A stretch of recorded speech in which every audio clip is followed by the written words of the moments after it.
Seorang anak laki-laki berlari menembus hutan sendirian. Serigala-serigala buas mengepungnya dari segala arah. Dia menangis memanggil orang tuanya, tetapi tidak ada yang datang menolong. Kawanan buas itu maju, siap untuk menyerang. Anak laki-laki itu memejamkan mata, menanti hal terburuk. Tiba-tiba, serangan dahsyat muncul entah dari mana, dan mengoyak serigala-serigala itu dalam hitungan detik. Sebuah suara menenangkannya, mengatakan bahwa semuanya sudah aman sekarang. Seorang pria mendekat dan mengulurkan tangannya, menawarkan untuk membawanya kembali ke kota. Baru saat mereka mencapai gerbang kota, anak laki-laki itu menyadari siapa yang menyelamatkannya.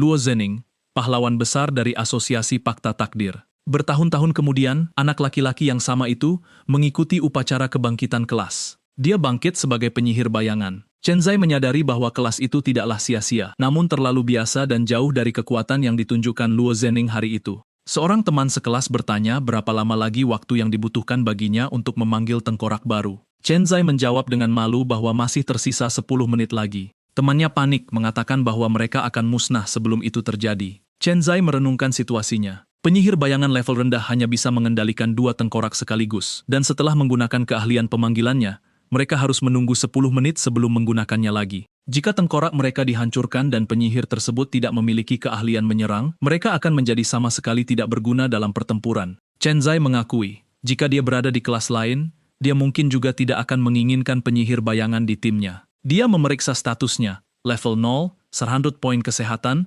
100 poin mana, dan semua atribut berada di angka 10, benar-benar rata-rata. Chen Zai meratapi hasilnya karena kekuatan spiritualnya mencapai 150 poin saat tes. Nilai yang cukup tinggi untuk menjamin kelas spesial seburuk apapun nasibnya. Penjelasan sistem muncul. Kekuatan spiritual antara 25 hingga 85 akan membangkitkan kelas umum. Antara 85 hingga 105 ada kemungkinan membangkitkan kelas langka. Di atas 105 ada kemungkinan membangkitkan kelas tersembunyi tingkat SSS, seperti milik Luo Zhenning. Chen Zai menyadari bahwa selain dirinya, satu-satunya orang di kelas yang memiliki kekuatan spiritual di atas 105 adalah putri pilihan surga, Jiang Menghui. Kekuatan spiritual gadis itu hanya 110,40 poin lebih rendah dari milik Chen Zai. Dia penasaran kelas apa yang dibangkitkan gadis itu.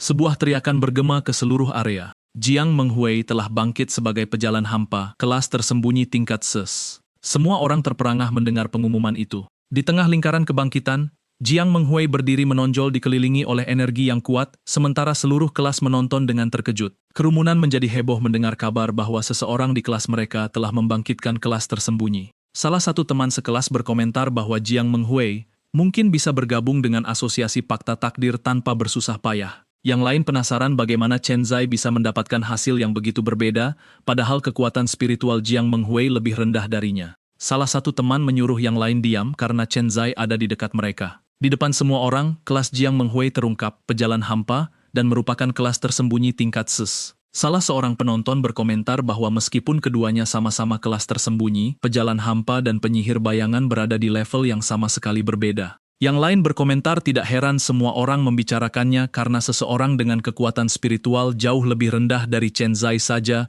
bisa membangkitkan kelas tersembunyi tingkat SSS. Chen Zai berjalan sendirian, tenggelam dalam pikirannya. Dia tahu Asosiasi Fakta Takdir akan merekrut anggota baru 1 bulan setelah upacara kebangkitan kelas, dan dia ragu apakah dirinya memenuhi syarat. Chen Zai khawatir jika Luo Zhenning mengetahui kelas apa yang dia bangkitkan, dia akan kecewa. Narator menjelaskan pentingnya asosiasi tersebut. Ini adalah serikat nomor 1 di Great Xia, satu-satunya yang tunduk langsung pada negara. Selain menawarkan keuntungan luar biasa, asosiasi ini berdedikasi untuk membina para jenius elit, dan yang terpenting, di sanalah Luo Zhenning berada. Setiap tahun, pihak asosiasi mengunjungi akademi-akademi untuk merekrut anggota baru. Mereka menilai performa secara keseluruhan. Namun semua orang tahu bahwa pada praktiknya, mereka hanya merekrut orang yang membangkitkan kelas langka atau tersembunyi. Kelas umum pada dasarnya sama sekali tidak memiliki peluang. Chen Zai menyusuri jalan, mendengarkan semua orang memuji Jiang Menghui, yang dikenal sebagai putri pilihan surga, serta dikagumi karena kecantikan dan bakatnya. Ketika dia mendekati kelompok teman gadis itu, mereka semua bersorak heboh, tetapi Jiang Menghui hanya diam menyaksikan Chen Zai berjalan menjauh tanpa mengucapkan apapun. Adegan beralih ke panti asuhan tempat Chen Zai dibesarkan, pusat kesejahteraan rumah kedua di kota Jiang. Chen Zai pulang ke rumah dengan wajah murung. Seorang pengasuh bertanya mengapa dia terlihat sangat sedih. Chen Zai menjawab bahwa dia baik-baik saja. Dia hanya sedang tidak berselera makan malam dan ingin langsung pergi ke kamarnya. Setelah sendiri, sang pengasuh merasa khawatir, bertanya-tanya apakah hasil kebangkitan Chen Zai tidak bagus. Kembali ke kamarnya dan berbaring di ranjang, Chen Zai merenung bahwa meskipun Jiang Menghui tidak naik level selama sebulan penuh, dia tetap akan dengan mudah masuk ke asosiasi. Dia menyimpulkan bahwa kekuatan suatu kelas telah ditentukan sejak lahir dan bahwa usaha saja tidak cukup. Chen Zai mencoba untuk berdamai dengan hal tersebut. Setidaknya kelasnya hanya kelas umum, bukan kelas yang sama sekali tidak berguna. Dia ingat bahwa bergabung dengan asosiasi tidak hanya bergantung pada satu cara, dan jika seorang penyihir bayangan mencapai level yang cukup tinggi serta mendapatkan perlengkapan bagus, masih ada harapan. Dengan penuh tekad, Chen Zai berjanji pada diri sendiri untuk membuat Luo Zhenning menunggunya, karena dia pasti akan berhasil sampai ke sana. Chen Zai bersumpah dengan penuh keyakinan bahwa dia tidak akan pernah menyerah. Tiba-tiba, pemberitahuan tak terduga muncul, pembaruan sistem 50%. Chen Zai terperanjat, terkejut karena dia tidak pernah menduga bahwa sistem bisa diperbarui. Bilah kemajuan mencapai 100%, dan sebuah pesan memberitahunya bahwa pembaruan telah selesai dan kini dapat dilihat. Chen Zai membuka layar statusnya, tetapi angka-angkanya tetap sama seperti biasa. Level 0, 100 kesehatan, 100 mana, dan semua atribut berada di angka 10. Dia kebingungan, tak bisa memahami apa yang telah berubah. Namun, ketika dia menggeser ke halaman berikutnya, dia menemukan jawabannya. Keahlian pemanggilan mayat hidupnya telah berubah. Waktu tunggunya tetap 10 menit, dan biaya mananya masih 10, tetapi efeknya berbeda sekarang. Keahlian itu memanggil 2 tengkorak untuk bertarung, dan atribut tengkorak-tengkorak itu sekarang setara dengan 50% dari atribut pemain itu sendiri. Chen Zai tidak tahu sama sekali apa ini. Sebuah sifat emas. Dia belum pernah mendengar hal seperti itu sebelumnya. Layar menampilkan sifat emas saat ini, berkat arcane. Itu juga mengungkapkan informasi lainnya. Sifat emas baru akan terbuka setiap 5 level. Chen Zai merasa bingung karena selama 3 tahun kelas teori di akademi, dia tidak pernah melihat antarmuka sifat di panel sistem manapun. Dia memastikan efek dari berkat arcane. Semua keahlian tidak memiliki cooldown. Chen Zai berteriak tak percaya, tidak sanggup meyakini bahwa dirinya tidak sedang bermimpi. Dia tahu bahwa cooldown adalah faktor terpenting bagi kelas sihir, karena perlengkapan yang mengurangi cooldown harganya sangat mahal dan efeknya tetap terbatas. Kini semua keahliannya sama sekali tidak memiliki cooldown. Chen Zai sudah mulai menghitung kemungkinannya. Dia menyadari bahwa dengan 100 poin mana, dia bisa melakukan pemanggilan 10 kali berturut-turut, yang berarti 20 tengkorak sekaligus. Dia menguji keahliannya, dan segerombolan tengkorak muncul di sekelilingnya. Itu benar-benar berhasil. Ini berarti, seiring bertambahnya mana miliknya, dia bisa memanggil tengkorak tanpa henti. Chen Zai menyadari potensi sesungguhnya. Dia bisa membangun pasukan mayat hidupnya sendiri. Dengan penuh tekad, dia bersumpah jika dia bisa melampaui level semua orang dalam waktu sebulan, Asosiasi Fakta Takdir akan membuat pengecualian dan menerimanya. Tanpa membuang waktu, Chen Zai memutuskan untuk menaklukkan dungeon pemula terlebih dahulu, lalu meninggalkan rumah ditemani barisan tengkorak yang mengejutkan sang pengasuh. Sebelum pergi, dia berjanji pada dirinya sendiri bahwa dia akan membuat Luo Zhenning bangga. Di aula dungeon, kelompok-kelompok petualang bersiap memasuki portal bersama rekan setim mereka. Chen Zai tiba di area ujian pemula, dan menyadari bahwa dia benar-benar sendirian di sana, sadar bahwa semua orang telah langsung masuk ke dalam dungeon sebagai sebuah tim. Saat itulah dia bertemu dengan Chen Lucy, mantan pacarnya. Tanpa basa-basi, gadis itu memberitahunya bahwa dia membangkitkan kelas langka, sementara Chen Zai hanya berhasil membangkitkan kelas umum. Berdiri di samping gadis itu adalah Xing Wei, pewaris grup finansial Xing sekaligus saingan asmaranya. Xing Wei memberitahu Chen Zai bahwa dia tahu betul seberapa lebar jurang di antara mereka sekarang dan memintanya untuk berhenti mengejar Lucy. Xing Wei menjelaskan bahwa ayahnya telah menyewa seseorang untuk membantu dia dan Lucy naik ke level yang lebih tinggi, lalu mengejek Chen Zai dengan mengatakan setidaknya dia memiliki tengkoraknya untuk menemani. Narasi menyimpulkan bahwa di dunia yang kejam ini, membangkitkan kelas biasa berarti menghilang dalam ketidakberartian.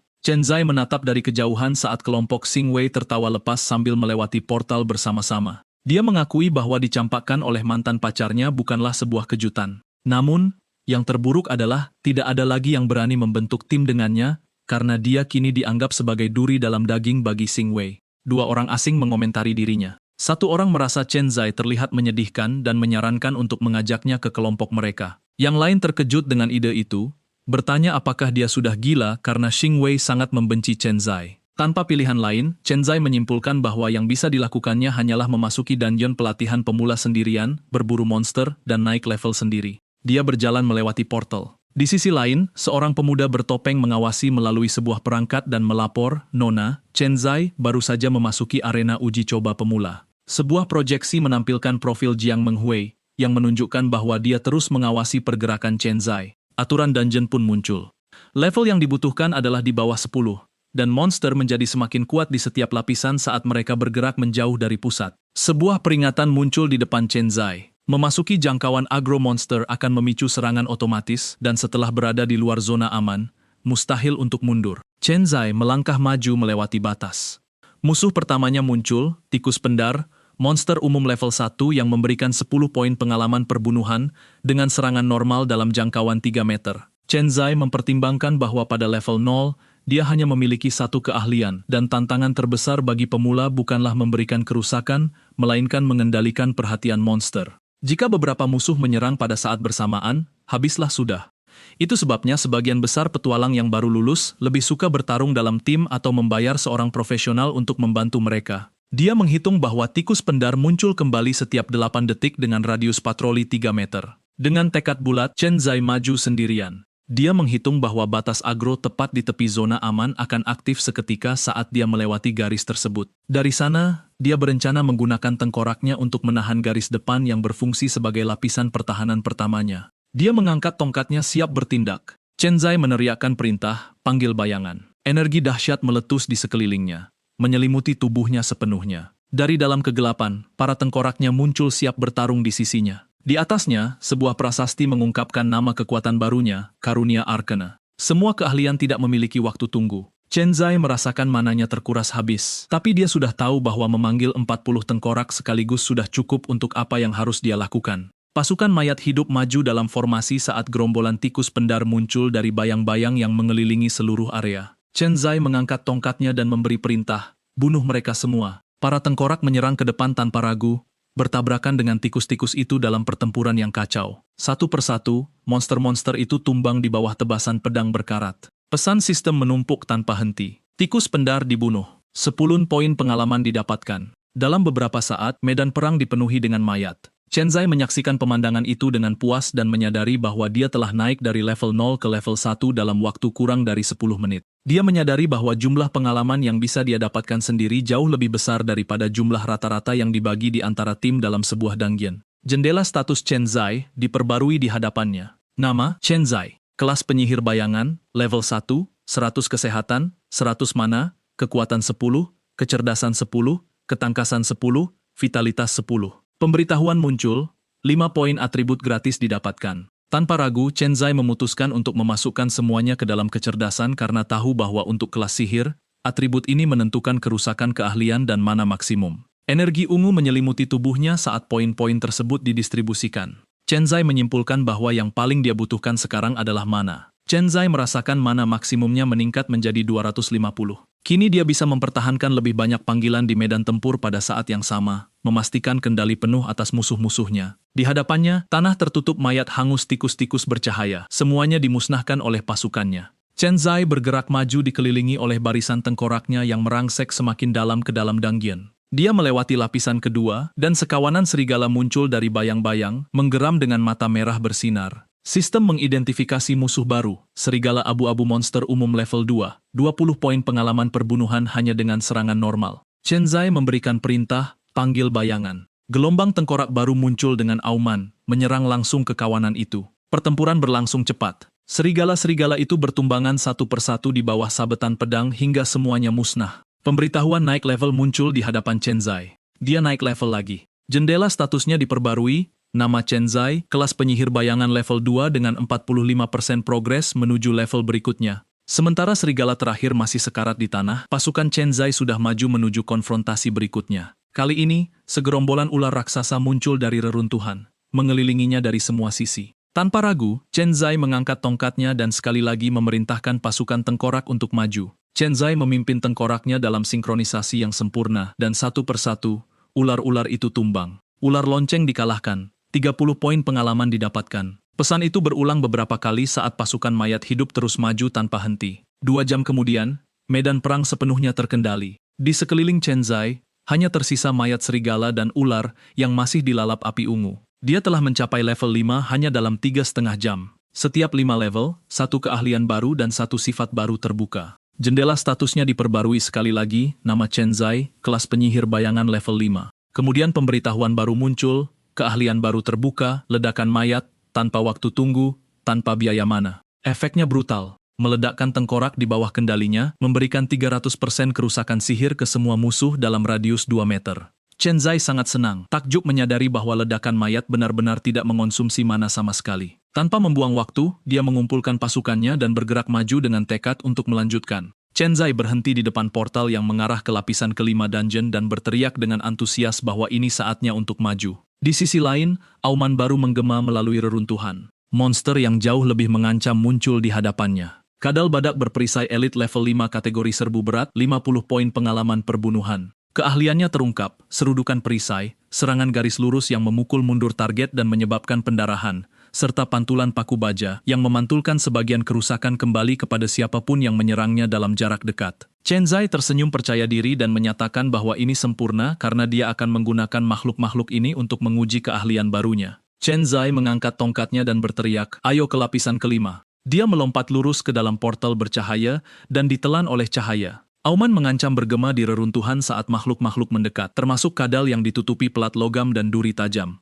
Seekor kadal badak berperisai menyerang ke depan, menggeram dan memperlihatkan taring tajam serta mata hijaunya yang bersinar siap menyerang. Chen Zai meneriakkan perintah, "Maju." Buka formasi. Satria tengkoraknya menyebar mengelilingi kadal badak dari segala sisi. Di tengah kekacauan, dia mengarahkan tongkatnya dan mengaktifkan keahlian barunya, ledakan mayat. Salah satu tengkorak meledak di udara, dan ledakan tersebut melahap makhluk di sekitarnya dalam gelombang api. Pesan sistem mengonfirmasi satu demi satu. Kadal badak berduri dikalahkan, 50 poin pengalaman didapatkan. Chen Zai merangkai perintahnya tanpa henti, memanggil lebih banyak bayangan dan meledakkan lebih banyak tengkorak, menghancurkan kadal-kadal itu satu persatu. Di tengah pertempuran, pemberitahuan lain muncul. Sifat lain telah terbuka. Dia menyentuh antarmuka di depannya, memperlihatkan isinya. Sifat terbuka, penjaga fakta jiwa. Efeknya sangat mencengangkan. 100% kerusakan yang diterima pemain ditransfer ke panggilannya. Chen Zai segera menyadari apa artinya ini. Dia memiliki pasukan tameng daging yang tak ada habisnya. Dan selama panggilannya tetap aktif, dia tidak akan kehilangan satu poin pun dari darahnya.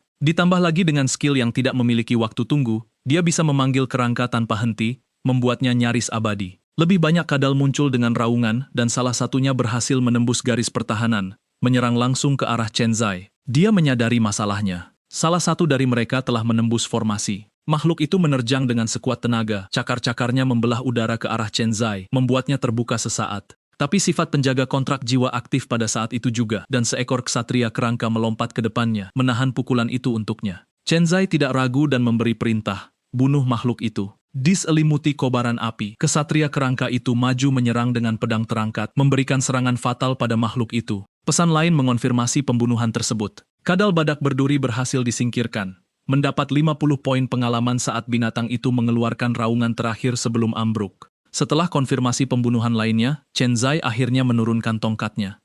Perutnya keroncongan, dan dia menggerutu bahwa dia sangat kelaparan. Dia menyadari bahwa dia telah berlatih di sana sejak pagi dan memutuskan sudah waktunya pergi mencari kedai makanan. Chen Zai keluar dari dungeon, bertekad untuk beristirahat. Di luar, seorang pria bertopeng mengawasi semuanya dari kejauhan menggunakan perangkat teknologi di lengannya. Dia mengaktifkan fungsi pemindaian dan membisikkan persepsi. Sistem menargetkan Chen Zai dan mengungkapkan level 5-nya. Pria bertopeng itu terpana, berkeringat dingin melihat hasilnya. Dia mengaktifkan komunikatornya dan melapor, "Nona, Chen Zai baru saja meninggalkan area uji coba." Di sisi lain, Jiang Menghui menerima berita itu melalui proyeksi holografik. Matanya terbelalak kaget. Dia sudah level 5. Adegan beralih ke kediaman keluarga Jiang. Dengan kesal, Jiang Menghui meminta ayahnya untuk berhenti mondar-mandir di depannya. Dia membungkuk di atas buku pelajaran kelas, mengeluh bahwa dia mulai merasa pusing. Ayahnya bersikeras bahwa masih ada waktu untuk mempelajari materi kelas nanti, dan prioritas saat ini adalah naik level. Jiang Menghui mempertanyakan urgensinya, mengingatkan ayahnya bahwa dia memiliki kelas tersembunyi dan bergabung dengan asosiasi fakta takdir sudah pasti terjamin untuknya. Ayahnya memukul meja dengan kesal dan mengingatkannya bahwa dialah orang yang bertanggung jawab atas perekrutan asosiasi di Akademi Tianyuan. Dia bertanya apa yang akan terjadi pada reputasinya jika putrinya tertinggal level saat waktunya tiba. Dengan enggan, Jiang Menghui menyerah, menutup buku itu sambil berkata, "Baiklah." Dia berkata akan makan sesuatu dengan cepat, lalu keluar untuk berburu monster dan menaikkan level. Ayah Jiang Menghui memegang kepalanya dengan putus asa, mengatakan bahwa dia terlalu memanjakannya, dan sekarang putrinya itu berpikir dia bisa melakukan apapun yang dia mau. Tepat ketika dia hendak pergi, perangkat di pergelangan tangan Menghui memberikan peringatan. Chen Zai baru saja meninggalkan area uji coba, dan yang lebih mengejutkan, dia sudah mencapai level 5. Ayahnya menoleh padanya dan menyuruhnya berhenti teralihkan, makan dengan cepat, dan pergi berlatih. Dia bersikeras bahwa putrinya harus mencapai level 5 sebelum hari gelap lalu mulai menjelajahi dungeon. Jiang Menghui menjadi termenung, berpikir bahwa dia sudah tahu Chen Zai tidak akan menjadi penyihir bayangan biasa dengan 150 poin kekuatan spiritual, tetapi kecepatannya tampak terlalu konyol untuk menjadi kenyataan. Dia bertanya kepada ayahnya seberapa banyak yang dia ketahui tentang area uji coba pemula. Ayahnya merasa pertanyaan itu aneh lalu menjelaskan bahwa tempat itu adalah jebakan maut yang sebenarnya. Monsternya memberikan sedikit lebih banyak pengalaman, tetapi efisiensinya sangat buruk, bahkan lebih buruk daripada dibantu seseorang yang lebih kuat dan sama sekali tidak secepat berburu sendirian di lapangan terbuka. Dia menambahkan bahwa bahkan untuk kelas tersembunyi yang menghabiskan waktu 10 jam, itu sudah melampaui batas dan bertanya apakah putrinya pikir tempat itu semacam taman hiburan. Jiang Menghui berpikir dalam hati bahwa Chen Zai mencapai hasil yang sama hanya dalam 2 jam, yang mana ini sangat aneh. Bukankah dia hanya seorang penyihir bayangan biasa? Dia meminta informasi tentang kelas itu pada ayahnya. Tanpa menduga apa yang ada di pikiran putrinya, ayahnya lanjut menjelaskan. Penyihir bayangan memulai hanya dengan 2 kerangka rapuh dengan waktu tunggu 10 menit dan begitu kerangka itu hancur, perapal sihir akan benar-benar terbuka tanpa perlindungan. Dia menepis gagasan itu dengan jijik, mengatakan bahwa bermimpi naik level dengan cara seperti itu adalah hal bodoh dan menekankan bahwa putrinya dilarang mendekati area uji coba tanpa ada bantahan lagi. Mengubah topik pembicaraan, dia bertanya apakah selain putrinya, ada prospek menarik lain yang muncul selama upacara kebangkitan kelas ini. Jiang Menghui membenarkan bahwa ada 1 orang. Ayahnya, yang penasaran, bertanya siapa orang itu. Dia tersenyum dan menjawab karena ayahnya tidak membiarkannya mendekati area uji coba. Dia juga tidak akan memberitahu siapa orang itu. Ayahnya bersikeras bahwa dia melakukan semua ini demi kebaikan putrinya sendiri dan mengingatkannya bahwa selain dirinya, hanya 5 kelas langka yang muncul selama kebangkitan ini, jadi dia hanya bertanya bagaimana kabar mereka. Dia menjawab dengan dingin bahwa dia tidak cukup mengenal mereka untuk memberikan pendapat. Tidak punya kesabaran lagi untuk terus berdebat, Jiang Menghui mengumumkan bahwa dia akan pergi dan mengucapkan selamat tinggal. Ayahnya menghentakkan kaki ke lantai, menggerutu bahwa dia pasti punya hutang di kehidupan sebelumnya, sampai pantas mendapatkan putri seperti ini. Ketika dia sudah jauh dari rumah, dia mengaktifkan komunikator di pergelangan tangannya dan memerintahkan, awasi terus Chen Zai, dan laporkan pergerakannya kepadaku setiap saat. Tanggapan segera tiba. Chen Zai saat ini berada di restoran besar Shangshan. Pemandangan beralih ke jalanan di luar alun-alun pusat kota Tiani, di mana beberapa sosok hadir. Chen Zai berjalan menyusuri jalanan kota Tiani. Narasi menjelaskan bahwa restoran besar Shangshan adalah tempat paling mewah di kota ini, dengan desas-desus bahwa semua kokinya memiliki kelas gaya hidup tingkat tinggi. Di puncaknya, kepala koki menampilkan kelas gaya hidup tersembunyinya, koki sihir elemental, yang mampu menyiapkan hidangan untuk meningkatkan atribut orang yang mengonsumsinya untuk sementara waktu.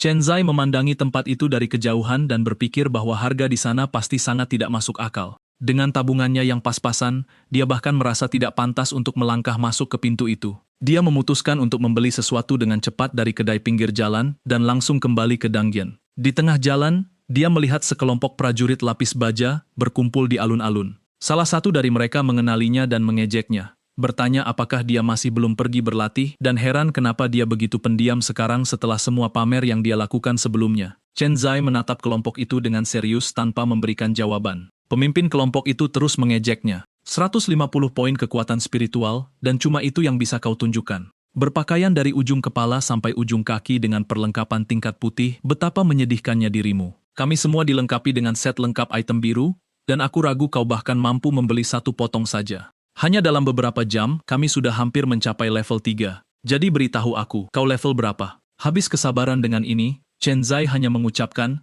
enyahlah. Pemimpin itu langsung murka dan menantangnya. Apa katamu? Ulangi sekali lagi. Kelompok itu maju dengan mengancam sambil mengepung Chen Zai. Namun di belakangnya, Lucy muncul dalam diam, memperhatikan semuanya tanpa mengucapkan sepatah kata pun. Tanpa disangka, Menghui melangkah maju dan melayangkan tendangan telak, menghantam salah satu prajurit lapis baja itu, dan membuatnya terpental ke udara, sebelum jatuh dengan keras ke tanah. Wei berteriak marah bertanya siapa idiot bunuh diri yang berani melakukan itu, tapi berhenti di tengah kalimat saat dia mengenali siapa yang melancarkan serangan itu. Terkejut, dia bergumam bahwa itu adalah Jiang Menghui. Pemimpin kelompok itu segera mengubah sikapnya, tergagap bahwa itu semua hanya salah paham, murni kesalahpahaman. Dia meminta maaf kepadanya dan memerintahkan kelompoknya untuk tidak merendahkan diri, menyuruh semuanya untuk mundur. Saat mereka buru-buru menjauh, suara Jiang Menghui bergema di seluruh alun-alun. Pergi dari sini. Xing Wei menatap Chen Zai dengan marah dan memperingatkannya agar jangan sampai dia tertangkap sendirian. Chen Zai mengabaikan ancaman itu begitu saja. Dia berpikir dalam hati bahwa perasaannya juga sama. Dia juga lebih suka menjaga jarak. Jiang Menghui mengajak Chen Zai untuk makan sesuatu, dia yang traktir. Dia berterima kasih padanya karena telah ikut campur tadi. Tapi gadis itu menjawab dengan dingin bahwa itu bukan apa-apa. Dia lalu mengungkapkan bahwa kelompok di sekitarnya terdiri dari para profesional tingkat tinggi, mungkin disewa oleh keluarganya untuk membantunya agar bisa naik level dengan cepat. Dia lalu bertanya pada Chen Zai, apakah pemuda itu ingin membentuk parti dengannya, dan langsung berlatih. Chen Zai menjawab bahwa dia perlu makan sesuatu dulu untuk beristirahat sejenak. Sebuah penjelasan muncul mengenai aturan sistem. Jika perbedaan level dalam sebuah parti terlalu besar, akan ada penalti pada pengalaman yang diperoleh, yang bahkan dapat mengurangi perolehannya menjadi 0. Ketika keluarga menyewa profesional untuk membantu pemula, perbedaan levelnya tidak boleh melebihi 15 level. Membantu seseorang dengan parti 4 orang akan menghasilkan penalti pengalaman, tetapi meskipun begitu, kecepatan penyelesaian keseluruhannya tetap sangat tinggi. Jiang Menghui bersikeras bertanya apakah dia membutuhkan perlengkapan karena naik level akan jauh lebih mudah dengan perlengkapan awal yang bagus. Chen Zai berterima kasih padanya, tapi meyakinkannya bahwa dia benar-benar tidak butuh apapun. Dia bilang kalau gadis itu sibuk, dia boleh pergi duluan karena dia mau makan. Adegan beralih ke aula dungeon di area dungeon kelompok pada siang hari. Chen Zai berjalan ke sana sendirian sambil diawasi dari kejauhan oleh pria bertopeng. Merasa penasaran, mata-mata itu bertanya-tanya mengapa Chen Zai datang secara khusus ke area dungeon kelompok. Chen Zai mempertimbangkan pilihan-pilihannya. Hanya ada 2 dungeon di bawah level 10 di sana, Gua Frostmourne level 5, dan Sumur Neraka level 10. Di sekelilingnya, beberapa kelompok diteleportasi melalui lingkaran sihir yang bersinar untuk memulai ekspedisi mereka. Sendirian, Chen Zai melangkah ke salah satu lingkaran teleportasi, menarik perhatian orang-orang di dekatnya yang terkejut melihatnya di sana tanpa kelompok. Sebuah panel holografik muncul di hadapannya, menanyakan apakah dia ingin masuk. Tanpa ragu, dia menunjuk dengan jarinya dan mengonfirmasi ya. Ledakan cahaya biru mengelilinginya, menteleportasinya pergi. Pria bertopeng itu menyaksikan pemandangan tersebut dengan terkejut dan bergumam bahwa Chen Zai akan menantang Dunion yang dirancang untuk kelompok sendirian. Adegan beralih ke dalam dungeon, Gua Frostmourne di celah beku pada siang hari. Lanskap yang tertutup es membentang luas di hadapannya.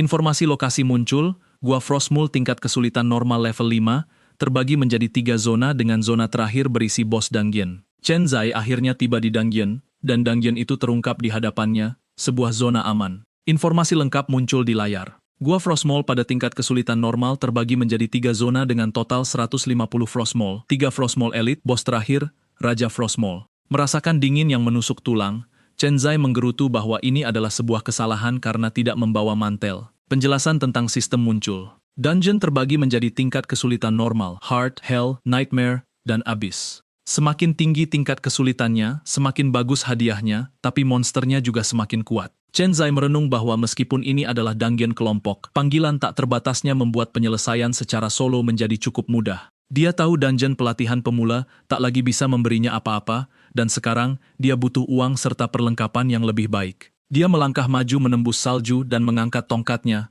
mengaktifkan sihirnya. Ledakan energi biru mengelilinginya sepenuhnya saat tengkorak-tengkorak bercahaya mulai terbentuk di udara, melahirkan lebih banyak kesatria tengkorak. Dalam sekejap, seluruh pasukan muncul dari bayang-bayang, berbaris di belakang Chen Zai melewati ngarai es. Para kesatria tengkorak maju dengan pedang terhunus sementara sekawanan Frostmourne menggeram, memamerkan taring-taring tajam mereka. Sistem mengidentifikasi ancaman. Frostmourne level 5 tingkat kesulitan normal, dengan kemampuan serudukan bawah tanah, yang menyelam ke bawah tanah sebelum menyerang dari jarak dekat, dan persepsi penciuman, yang memprioritaskan target darah dan daging. Setiap pembunuhan memberikan 70 poin pengalaman. Sebuah catatan pertarungan muncul. Karena para tengkorak adalah unit tanpa daging, perhatian monster itu tetap terpusat pada mereka, melindungi Chen Zai dari bahaya langsung. Kesatria tengkorak menyerang tanpa henti dan notifikasi pembunuhan mulai menumpuk. Frostmourne dieliminasi. 70 poin pengalaman didapatkan. Pertarungan menyebar di hamparan salju, dengan darah yang menodai es setelah setiap serangan telak. Chen Zai mengamati semuanya dengan saksama, menyadari bahwa hasil pengalaman di sini jauh lebih tinggi daripada monster dengan level yang sama di dungeon pelatihan, dan makhluk-makhluk ini menjatuhkan perlengkapan serta emas. Merasa puas, dia berkomentar bahwa satu-satunya bagian yang sedikit melelahkan adalah harus diam di belakang dan memungut jarahan sementara para tengkoraknya melakukan semua pekerjaan berat. Singan, zona elit. Pasukan itu maju lebih dalam ke gua es, melewati lorong sempit yang tertutup es. Tiba-tiba, esnya retak dan sesosok makhluk yang lebih besar meledak keluar dari tanah beku. Itu adalah Frostmourne Elite, jauh lebih menakutkan daripada yang sebelumnya. Kemampuannya terungkap. Radang dingin yang mengurangi kecepatan serangan dan pergerakan target, getaran tanah, serangan area jarak dekat yang memukul mundur musuh, dan resistansi sihir rendah yang membuatnya sangat rentan terhadap kerusakan sihir area. Tanpa ragu, Chen Zai mengangkat tangannya dan memberi perintah untuk mengepung. Pasukan tengkoraknya maju dari segala arah, membentuk lingkaran mengelilingi monster yang mengaum marah itu. Chen Zai memerintahkan para tengkoraknya untuk menghancurkan diri. Frostmourne Elite itu nyaris tidak punya waktu untuk bereaksi. Detik berikutnya, ledakan dahsyat menelan makhluk itu dengan angka kerusakan yang muncul silih berganti di hadapannya. -120 berulang kali sampai makhluk itu ambruk sepenuhnya. Sistem mengonfirmasi. Frostmourne Elite dieliminasi. 300 poin pengalaman didapatkan. Chen Zai dengan tenang berjalan melintasi medan perang yang hancur seolah-olah itu adalah bagian dari rutinitas hariannya. Di antara reruntuhan di tanah, sebuah barang jarahan muncul. Jubah Frostmourne, kualitas luar biasa kelangkaan biru, dengan atribut utama plus 13 kecerdasan, setara dengan sekitar 150 tambahan mana maksimum, memungkinkannya memanggil lebih dari 20 tengkorak tambahan. Dia merenungkan strateginya. Frostmourne Elite memiliki resistansi sihir yang rendah, sehingga mereka menerima kerusakan penuh dari ledakan mayat. Dengan sekitar 2000 HP, meledakan lebih dari selusin dari 20 tengkoraknya sudah cukup untuk melenyapkan mereka seketika. Tanpa membuang waktu, Chen Zai memakai jubah barunya. Ledakan energi emas benar-benar menyelimutinya, dan dia merasakan kekuatannya tumbuh di dalam dirinya. Dengan peningkatan atribut yang diberikan oleh perlengkapan itu, batas pemanggilannya telah meningkat dan dia memperhitungkan kecepatan penyelesaian dungeonnya pasti akan melonjak tajam mulai sekarang. Lebih banyak Frostmourne Elite bermunculan, mengaum sambil menyerbu maju dengan beringas. Chen Zai menatap mereka dengan tajam, tongkatnya bersinar merah pekat, sementara pasukan tengkoraknya kembali berbenturan dengan monster-monster itu dalam gelombang pertarungan lainnya. Serangan demi serangan terjadi, darah berceceran di atas salju saat makhluk lain tumbang tak berdaya. 20 menit kemudian, Chen Zai sudah mendekati area berikutnya, langkah kakinya bergema di atas bongkahan es. Di depannya terbentang zona bos. Dalam kegelapan gua, dua mata merah bersinar, diam-diam mengawasinya. Sistem mengungkap identitasnya, Raja Frostmourne, bos dungeon, status saat ini masih mengendus udara, pertarungan belum dimulai. Tanpa ragu, Chen Zai mengangkat tongkatnya dan gelombang energi biru tua menyebar di sekelilingnya, membentuk wujud kesatria tengkorak raksasa. Dia memberikan perintah terakhir, semuanya maju dan tahan dia, ledakkan. Pasukannya menyerbu maju dengan kekuatan penuh, siap menghadapi bos dungeon itu sekali untuk selamanya. Salah satu kesatria tengkorak melompat ke arah bos itu, menancapkan pedangnya ke tubuhnya, sementara yang lain terus menyerang dari segala arah. Sang raja membalas dengan amarah, membuat beberapa tengkorak terpental ke udara, tapi pasukan itu terus merangsek maju tanpa henti. Chen Zai mengaktifkan kemampuannya sekali lagi, dan sebuah ledakan dahsyat menelan sebagian pasukannya, dampaknya mengguncang seluruh gua es tersebut. Tebasan pedang membelah udara berturut-turut, dan Raja Frostmourne akhirnya ambruk terkalahkan. Bar kesehatan bos kosong sepenuhnya, dan sistem mengonfirmasi. Bos dikalahkan, Raja Frostmourne dieliminasi, 1000 poin pengalaman didapatkan. Sebuah tombol muncul di hadapan Chen Zai. Ambil. Dia mengetuk opsi itu dan jarahannya terungkap, pelindung kaki es Frost Marrow, sepasang sepatu bot lapis baja berat, dan tongkat tulang Frost Marrow. Mata Chen Zai membelalak kaget saat dia bergumam bahwa mendapatkan benda ungu pada percobaan pertamanya di tingkat kesulitan normal itu sama sekali tidak buruk. Dia mengangkat tongkat baru itu, merasakan energi biru mengalir melewati benda itu. Puas, dia berkomentar, barang bagus. Deskripsi terperinci muncul. Tongkat tulang Frost Marrow adalah senjata sihir tingkat tinggi untuk karakter berlevel rendah dengan tingkat perolehan yang sangat kecil. Meskipun levelnya rendah, harga pasarnya mencapai sekitar 8.000 koin emas. Benda ini memberikan 30 kecerdasan, 300 mana maksimum, dan meningkatkan kekuatan sihir secara signifikan, serta kerusakan keseluruhan dari panggilan mayat hidup dan ledakan mayat. Dilengkapi sepenuhnya dengan jubah, sepatu bot, dan tongkat barunya, Chen Zai berdiri diselimuti oleh aura yang kuat. Puas dengan hasilnya, dia mengonfirmasi keluarnya, tinggalkan dungeon. Kembali ke aula dungeon di luar lingkaran teleportasi, pria bertopeng itu menguap seraya menunggu kabar. Tiba-tiba, dia menyadari cahaya biru terbentuk di dalam lingkaran dan berbalik dengan kaget. Seolah tak percaya, dia bergumam. Hanya sedikit di atas 20 menit, penyihir bayangan level 5 menyelesaikan gua Frost Mole sendirian. Dia meragukannya, berpikir bahwa Chen Zai pasti sudah menyerah di tengah jalan. Tapi saat dia mendongak, dia terkejut. Apa? Chen Zai muncul di hadapannya dengan perlengkapan penuh dan diselimuti aura bersinar, mengenakan jubah yang baru saja didapat dan memegang tongkat baru. Pria bertopeng itu tergagap saat dia mengenali barang-barang itu. Itu jubah Frost Mole dan tongkat tulang Frost Marrow. Dia menyadarinya dengan penuh keterkejutan. Jubah Frost Mole dan tongkat tulang Frost Marrow jatuh pada percobaan pertamanya di gua Frost Marrow. Itu artinya, dia benar-benar berhasil menyelesaikan dungeon itu sendirian. Dia akhirnya mengerti, pantas saja nona muda tidak bisa berhenti memperhatikan pemuda itu. Kekuatannya benar-benar di luar nalar. Pria bertopeng itu memanggil melalui komunikator, Nona, tapi terhenti di tengah kalimat, membeku di tempat. Di seberang sana, suara serius Jiang Menghui bertanya, mengapa dia berhenti bicara, dan apa yang terjadi dengan Chen Zai sekarang. Dia mengungkapkan bahwa Chen Zai masuk ke dungeon lagi. Gadis itu kembali terkejut. Dia menjelaskan di percobaan sebelumnya, Chen Zai sudah menyelesaikan gua sumsum es sendirian hanya dalam 23 menit, dan keluar memakai jubah tikus mondok es, serta memegang tongkat tulang sumsum es. Sementara itu, di tengah hutan, kelompok yang menggendong Jiang Menghui diserang monster liar dan seseorang berteriak ketakutan. Dia nyaris tak mempedulikan bahaya itu, masih memproses berita tersebut. Dia selamat. Lebih dari itu, dia menyelesaikannya sendirian dalam 23 menit. Notifikasi X berkedip di sekitarnya, menunjukkan betapa lamban kemajuan yang ia capai, karena baru menyentuh level 2, meskipun punya seluruh tim yang ditugaskan khusus untuk menggendongnya. Jiang Menghui merenung dengan serius. Ini persis seperti yang dia duga. Dengan 150 poin kekuatan spiritual, bahkan seorang mage bayangan takkan jadi kelas semenjana. Tapi mencapai tingkat efisiensi seperti ini bahkan sangat sulit untuk sebuah kelas tersembunyi. Dia membatin, sementara dirinya punya tim utuh untuk menggendongnya dan baru saja mencapai level 2. Maga bayangan yang dianggap tak berguna di awal permainan, malah melesat ke level 5 hanya dalam satu pagi. Dia menyimpulkan dengan rasa tak percaya, perbedaan di antara mereka sungguh terlalu besar. Dia berada di level yang sama sekali berbeda. Bagaimana dia bisa melakukan itu? Dia berusaha memahaminya. Mage bayangan level 5 cuma punya dua kemampuan, panggil mayat hidup dan ledakan mayat.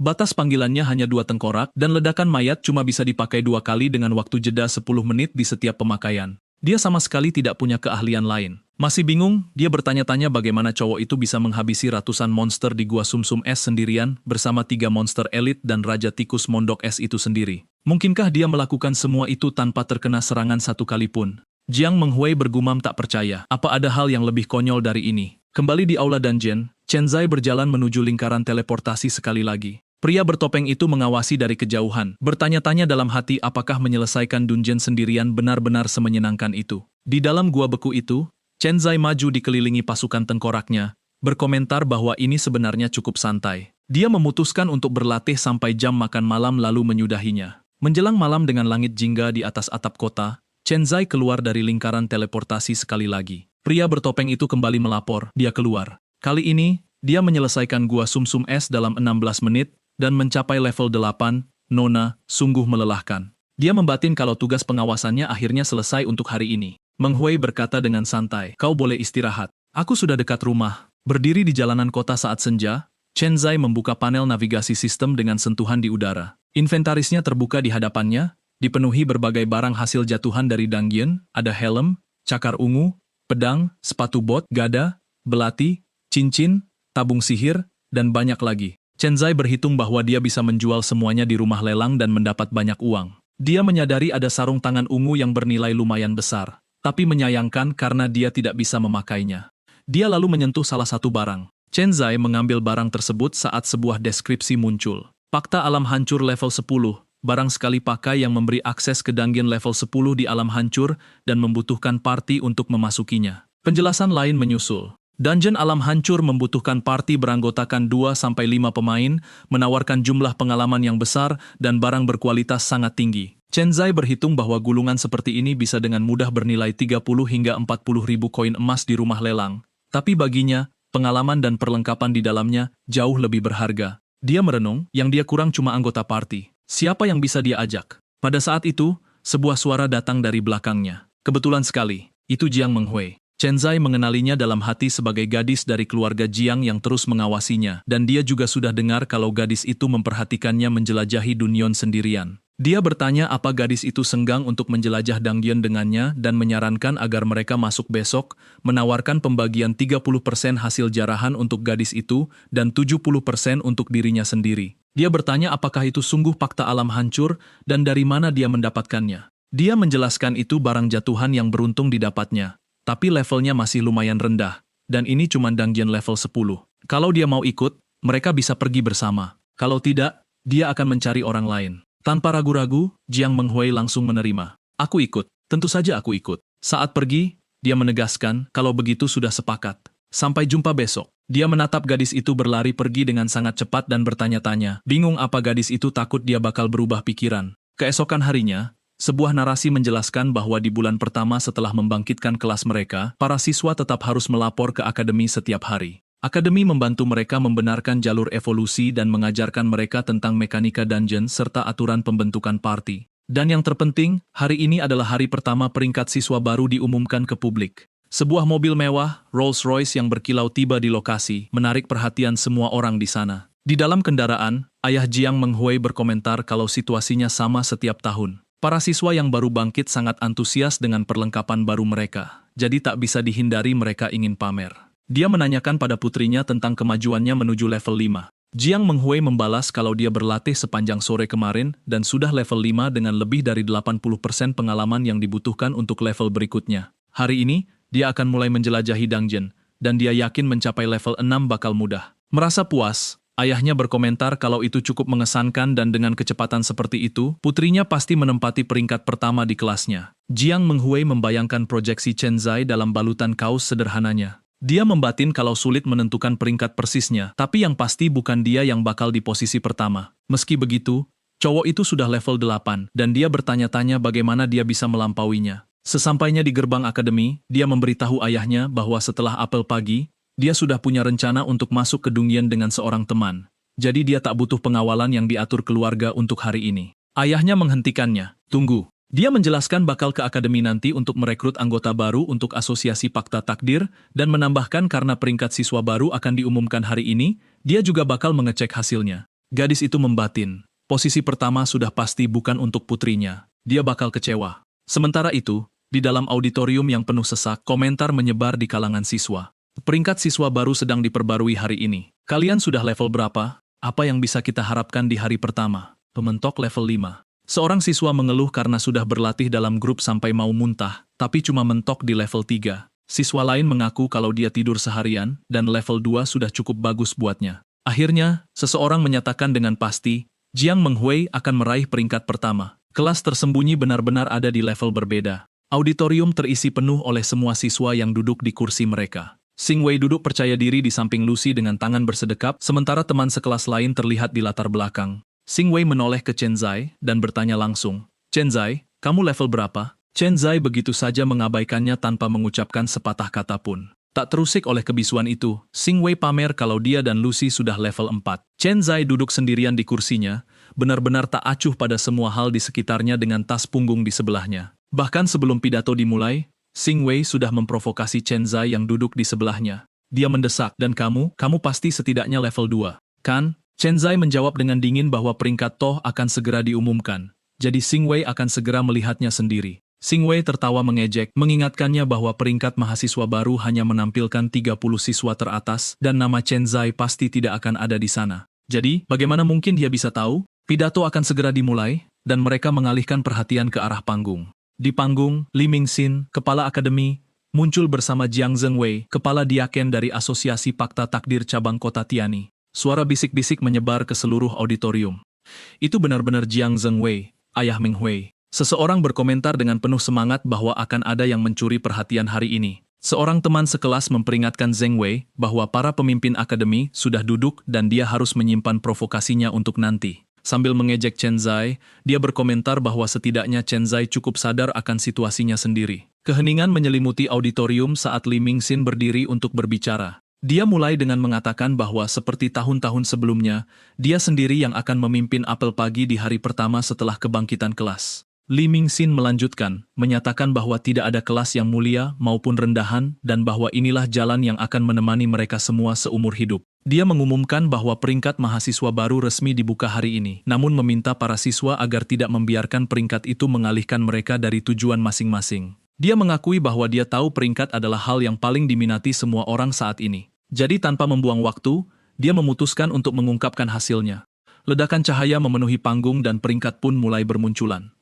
Xing Wei memeriksa posisinya dan dengan bangga berkomentar bahwa dia menempati peringkat ke-22, sementara Lucy peringkat ke-21 meyakinkan semua orang bahwa jarak di antara mereka hanya akan semakin melebar seiring berjalannya waktu. Berbalik ke arah Chen Zai, dia menyatakan bahwa Chen Zai tidak akan pernah bisa mengangkat kepalanya lagi di hadapannya. Chen Zai tetap diam, tidak menunjukkan reaksi apapun. Peringkat kedua pun terungkap, Jiang Menghui. Jiang Zhengwei bereaksi kaget, berteriak, "Tunggu sebentar." Mengabaikan reaksi ayahnya, Meng Huei mengalihkan perhatiannya kembali ke Chen Zai. Salah satu siswa berkomentar dengan tidak percaya, "Tidak mungkin. Kalau dia yang kedua, lalu siapa yang pertama? Dan yang lebih penting, kenapa dia belum muncul juga?" Ayah Meng Huei menyaksikan semuanya dengan takjub. Apakah dia sudah tahu siapa yang menempati peringkat pertama? Sebelum pengungkapan terakhir, Xing Wei terus mengejek Chen Zai. "Kau bahkan tidak masuk dalam 30 besar. Jangan bilang kau masih terjebak di level 1,5. Di panggung, Li Mingxin kembali berbicara sambil tersenyum.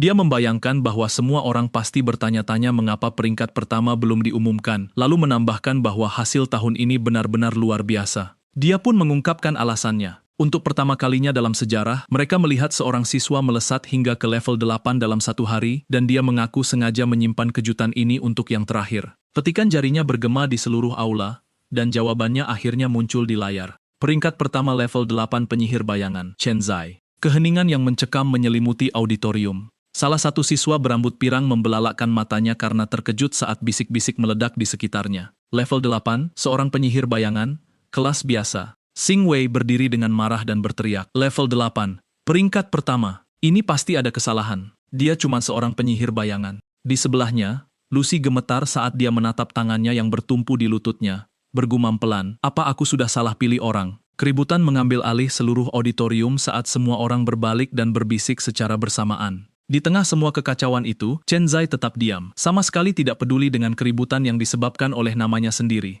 Masih tidak percaya, Xing Wei bergumam bahwa dia tidak bisa mempercayainya. Di sekelilingnya, berbagai komentar terus bermunculan. Dia bangkit sebagai penyihir bayangan, tapi dia sudah level 8. Bagaimana dia bisa naik level secepat itu? Ini benar-benar tidak masuk akal. Seseorang bertanya apakah pernah ada dalam seluruh sejarah akademi yang mencapai level 8 pada hari pertama. Siswa lain menjawab dengan tegas, "Lupakan level 8. Bahkan level 6 sangatlah langka, dan level 7 sama sekali belum pernah terjadi sebelumnya." Li Mingxin berkomentar bahwa seorang penyihir bayangan yang mencapai level 8 pada hari pertama adalah hal yang patut diharapkan dari siswa dengan kekuatan spiritual tertinggi yang pernah tercatat dalam sejarah akademi. Sebuah penjelasan diberikan mengenai betapa sulitnya pencapaian semacam itu. Kecuali Guild Elite mengambil kendali atas seluruh area, menyingkirkan semua pemain lain, dan bahkan membeli kontrak grup yang mahal untuk memaksimalkan pengalaman dengan party berisi 4 orang, level 6 sudah menjadi batas mutlak untuk hari pertama. Level 7 praktis tidak mungkin, sedangkan level 8 sama sekali belum pernah terjadi sebelumnya. Masih duduk, Lucy berpikir dalam hati dengan penuh penyesalan. Kalau saja dia membentuk party bersamanya kemarin, dia pasti sudah masuk dalam 3 besar. Chen Zai menoleh ke Xing Wei dan berkata dengan senyum sarkastis, "Xing Wei, kau juga bekerja dengan cukup baik, tapi kau masih perlu berusaha lebih keras." Xing Wei tercekat karena marah. Tidak mampu menahan amarahnya, dia pun meledak. "Sialan, dia cuma penyihir bayangan sampah. Bagaimana bisa? Brengsek." Di balkon VIP, Li Mingxin berkomentar bahwa sepertinya angkatan tahun ini benar-benar dipenuhi oleh bakat-bakat terpendam. Boleh juga, sangat mengesankan. Ekspresi Jiang Zhengwei mengeras saat dia terus menatap pemandangan itu, menganalisis semuanya dalam diam. Dia merenung bahwa Jiang Menghui menghabiskan sepanjang hari kemarin berbicara tentang penyihir bayangan, dan pagi ini dia sudah sangat yakin bahwa dia tidak akan menempati peringkat pertama. Dia menyimpulkan bahwa putrinya itu pasti mengetahui sesuatu. Kembali ke panggung, salah satu instruktur kembali berbicara. Seperti tradisi biasanya, dia secara singkat mengulas beberapa detail penting yang harus diingat oleh para profesional yang baru bangkit saat berlatih di dungeon dan zona lapangan. Saat selesai, dia mengumumkan bahwa waktu sudah habis, dan setiap siswa yang memiliki pertanyaan bisa mendekati instruktur dari kelas masing-masing untuk detail lebih lanjut. Terakhir, dia menyatakan bubar. Para siswa meninggalkan auditorium secara berbaris, saling berbicara satu sama lain, masih dengan perasaan takjub.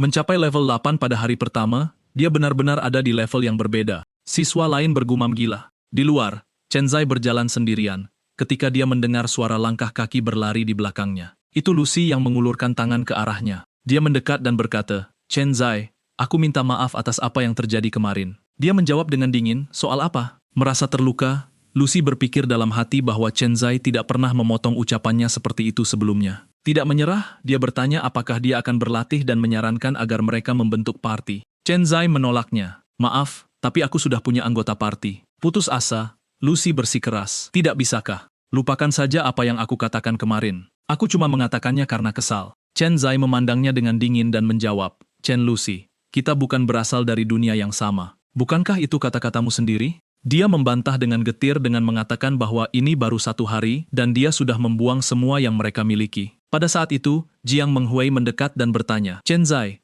kau tidak sedang berpikir untuk mengganti anggota partimu di menit terakhir kan?" Dia menjawab langsung, "Tidak." Lucy membelalakkan matanya kaget. "Anggota partimu adalah Jiang Menghui?" Tanpa berkata apa-apa lagi, Chen Zai hanya berkata, "Ayo pergi." Keduanya pergi bersama, meninggalkan Lucy yang menyaksikan adegan itu dengan hancur sambil bergumam. Dia benar-benar membentuk party dengan Jiang Menghui. Adegan beralih ke aula mewah di mana seorang wanita bergaun merah muda berdiri di dekatnya. Seorang kesatria berbaju zirah menunggu di sampingnya, dan seorang pria duduk di sofa. Di dalam aula yang mewah, Xing Luo, anggota biasa dari asosiasi Fate Pack, mengulanginya dengan tegang sambil meminum tehnya, level 8. Berdiri di hadapannya, Xing Wei mengonfirmasi, "Benar sekali. Dia sudah level 8. Peringkat siswa baru tidak mungkin salah." Xing Luo mencengkeram cangkir tehnya erat-erat, bergumam dengan getir bahwa selama bertahun-tahun, Jiang Zhengwei terus menekannya di dalam cabang itu, bahkan tak pernah sedikit pun melirik ke arahnya. Dia melanjutkan dengan marah, dan sekarang Jiang Menghui mulai mendekati Chen Zai. Ini kabar yang sangat buruk. Xing Wei bertanya apakah menurutnya Jiang Menghui sedang mencoba merekrut Chen Zai. Xing Luo menepis gagasan itu. Sangat tidak mungkin. Seorang penyihir bayangan pemula bahkan tak pantas mendapatkan perhatian darinya. Jika Jiang Zhengwei membiarkan putrinya mendekatinya, itu hampir pasti karena suatu perlengkapan khusus yang dimiliki bocah itu. Wei merasa kebingungan. Perlengkapan? Dia berasal dari daerah kumuh. Dari mana dia bisa mendapatkan item tingkat tinggi seperti itu? Xing Luo menjelaskan bahwa mencapai level 8 dalam sehari adalah sesuatu yang mustahil secara matematis, apapun metode yang digunakan. Bahkan dengan kelompok 4 orang yang sempurna yang menyelesaikan dungeon dengan kecepatan maksimum dan menggunakan kontrak grup premium untuk menghilangkan penalti pengalaman, itu tetap tidak mungkin. Kecuali, matanya berbinar saat dia menyelesaikan kalimatnya, kecuali Chen Zai memiliki sebuah item yang secara drastis meningkatkan laju perolehan pengalamannya. Itulah satu-satunya penjelasan yang logis. Xing Wei menyangkal, tapi dia bahkan belum mencapai level 10. Belum lagi perlengkapan peningkat pengalaman itu harganya sangat mahal, dan dia bahkan tidak akan memenuhi syarat level untuk memakainya. Xing Luo membalas, kecuali item itu sama sekali tidak memiliki syarat level. Terkejut, Wei menyadari bahwa jika itu benar-benar artefak peningkat pengalaman tanpa syarat level, nilainya akan sangat fantastis. Faksi manapun yang mendapatkannya bisa menggunakannya untuk memproduksi siswa baru elit secara massal. Dengan marah, dia berseru, "Ayah, jika itu benar, kita tidak bisa hanya duduk diam dan tidak melakukan apa-apa. Jika Jiang Zhengwei mendapatkan item itu atau jika keluarga Qin mendapatkannya lebih dulu, kita akan benar-benar tertinggal." Xing Luo menjawab dengan dingin, "Kita masih punya waktu. Bunuh dia. Item itu adalah milik keluarga Xing." Putranya tersenyum sinis dan menyetujuinya. "Dimengerti, aku sendiri yang akan melenyapkannya. Kita akan menghapus semua penghinaan masa lalu kita." Adegan beralih ke reruntuhan desa kabut hitam di pinggiran. Sebuah narasi menjelaskan, desa kabut hitam adalah pemukiman dari dunia kuno. Setelah digitalisasi global, umat manusia memusatkan diri di kota-kota besar seperti kota Tiani. Lingkaran teleportasi dan inti dungeon kota dihasilkan oleh aturan baru, sementara desa-desa pedesaan yang lama sepenuhnya ditinggalkan ke alam liar. Chen Zai dan Jiang Menghui berjalan melewati reruntuhan yang diselimuti kabut. Menghui memperingatkannya bahwa zona agresi dari ngengat mimpi buruk kabut hitam level 13 ada tepat di depan. Jiang Menghui bertanya, apakah mereka masih akan terus maju. Chen Zai memastikan bahwa akan menjadi berbahaya jika mereka masuk lebih dalam. Penjelasan lain menyusul. Jari-jari agresi ngengat mimpi buruk kabut hitam adalah 20 meter. Jika mereka mendeteksi gerakan terus-menerus atau bau darah di udara, mereka akan melepaskan bubuk pelumpuh dan berkerumun menuju mangsanya untuk mencekiknya. Chen Zai mengangkat tongkatnya dengan tetap waspada dan berkata, "Kita sudah tepat berada di atasnya." Fakta Shattered Realm memancarkan sinyal kurang dari 50 meter dari sini. Setelah kita mengunci koordinat pastinya, kita bisa membuka dungeon Shattered Realm. Melalui reruntuhan yang diselimuti kabut, 3 sosok bersenjata perlahan mendekati Chen Zai dan Jiang Menghui. Chen Zai menyadari gerakan itu lebih dulu. Tatapannya tajam, sementara Jiang Menghui juga tetap waspada di belakangnya. Ketiga sosok itu menampakkan diri, seorang pendekar pedang bertopeng dengan rambut putih, pria kekar pembawa kapak, dan seorang pemimpin berkerudung yang memegang belati. Pemimpin itu berkomentar dengan percaya diri, saat kami menerima kontrak ini, kupikir akan sulit untuk melaksanakannya. Dia menjelaskan bahwa siswa baru biasanya berkemah di zona aman tepat di luar tembok kota atau berlatih berulang kali di dungeon level 5, jadi mereka jarang mendapat kesempatan bersih seperti ini. Dia bergerak semakin dekat, mata merahnya menyala. Aku tidak pernah menyangka kau berani menjelajah sejauh ini ke alam liar sendirian. Ini adalah kesempatan seumur hidup. Kebingungan, Chen Zai bertanya apa yang sedang dibicarakannya. Pemimpin itu mengungkapkan, kau membawa item yang sangat diminati oleh keluarga Singh. Mereka secara khusus membayar untuk nyawamu hanya demi mendapatkan item itu. Dengan tebasan cepat pedangnya, dia menambahkan dengan dingin, sayang sekali bagimu. Kelompok itu mengonfirmasi serempak, kami sedang kekurangan uang, jadi kami menerima pekerjaan ini. Chen Zai mengerutkan kening, mencoba memahami keluarga Singh. Bukankah itu keluarga yang sama dengan Sing Wei? Dia mengakui bahwa dia memang memiliki beberapa konflik dengan anak itu, namun itu tidak bisa dijadikan alasan untuk sebuah kontrak pembunuhan. Benarkah ini hanya karena sebuah perlengkapan? Dia dengan cepat memikirkan barang-barang miliknya. Tongkatnya adalah item ungu yang langka, tetapi syarat levelnya sangat rendah, sehingga nilai sebenarnya hanya biasa saja. Sing Luo adalah petarung tingkat tinggi dan anggota asosiasi Fate Pact. Jadi tidak ada alasan baginya untuk mempedulikan hal itu. Dan kalaupun itu adalah item legendaris, keluarga Singh punya uang lebih dari cukup untuk sekadar membelinya tanpa perlu melakukan pembunuhan. Selain tongkatnya, dia hanya memakai perlengkapan biru standar, yang nilainya jauh lebih rendah. Matanya menyipit dengan tekad. Chen Zai menyimpulkan, terserahlah.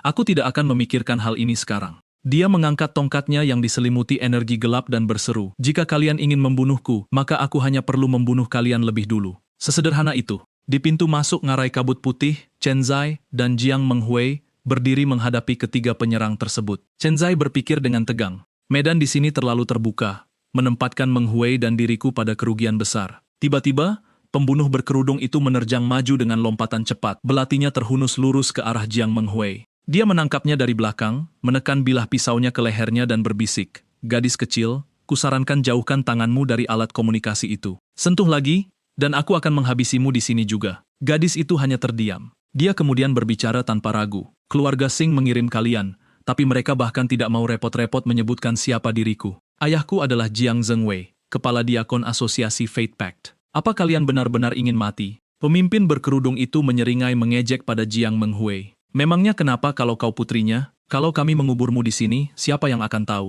Chen Zai berkomentar dengan dingin, menghitung situasinya. Segalanya benar-benar menjadi jauh lebih praktis setelah digitalisasi global. Menghancurkan mayat dan menghapus catatan penyerangan sangatlah mudah. Sebelum mereka bisa melanjutkan, dia mengangkat tangannya. Tunggu, pemimpin itu tertawa penuh curiga. Apa kau sedang mencoba bermain trik atau kau hanya memohon ampunan untuk nyawamu? Dia melanjutkan, simpan saja napasmu. Kami tidak bisa disuap. Dalam pekerjaan ini, reputasi adalah segalanya. Chen Zai kemudian mengungkapkan bahwa dia akhirnya berhasil mendapatkan fakta Shattered Realm, dan dia hanya ingin melihat ngarai kabut putih di depan sebelum dia mati. Kalau tidak, dia tidak akan bisa mati dengan tenang. Tempat itu benar-benar terpencil. Jika kalian membunuh kami di dalam, tidak akan ada yang bisa menemukan mayatnya. Dan setelah kami mati, kalian masih bisa menggunakan gulungan itu untuk masuk ke dungeon alam hancur dan mengambil semua jarahannya sendiri. Terdengar sangat menguntungkan, bukan? Mata pemimpin itu berbinar tertarik. Bor, kalian benar-benar berhasil mendapatkan barang itu. Pria gemuk itu tertawa terbahak-bahak.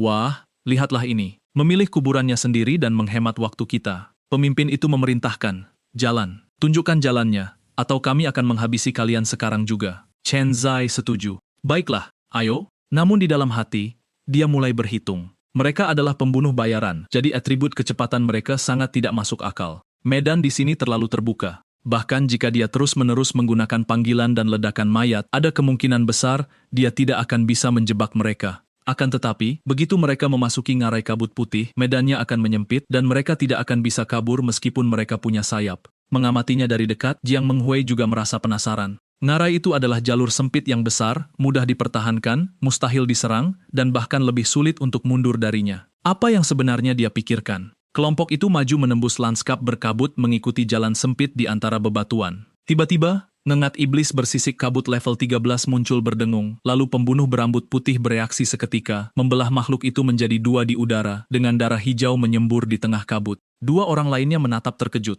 Atribut seranganmu sangat tinggi sampai kau bisa membunuh ngengat iblis bersisik kabut dalam satu serangan. Kau pasti berada di level yang gila. Benar kan? Pria gemuk itu memotong pembicaraan mereka dengan kesal. Berhenti membuang waktu. Kita bertiga adalah pembunuh level 18.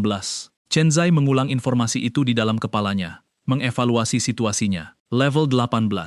Dia menyimpulkan bahwa perbedaan level ini tidak sepenuhnya mustahil dikalahkan. Selama dia memanfaatkan medan dengan baik dan menggunakan kemampuannya secara bergantian, dia masih bisa membunuh mereka. Di sebelahnya, Jiang Menghui merasa cemas saat melihatnya. 3 pembunuh level 18 memburu pendatang baru level 5 dan level 8. Ini adalah pembantaian yang tidak masuk akal. Mereka sama sekali tidak punya peluang untuk menang. Kenapa dia begitu tenang?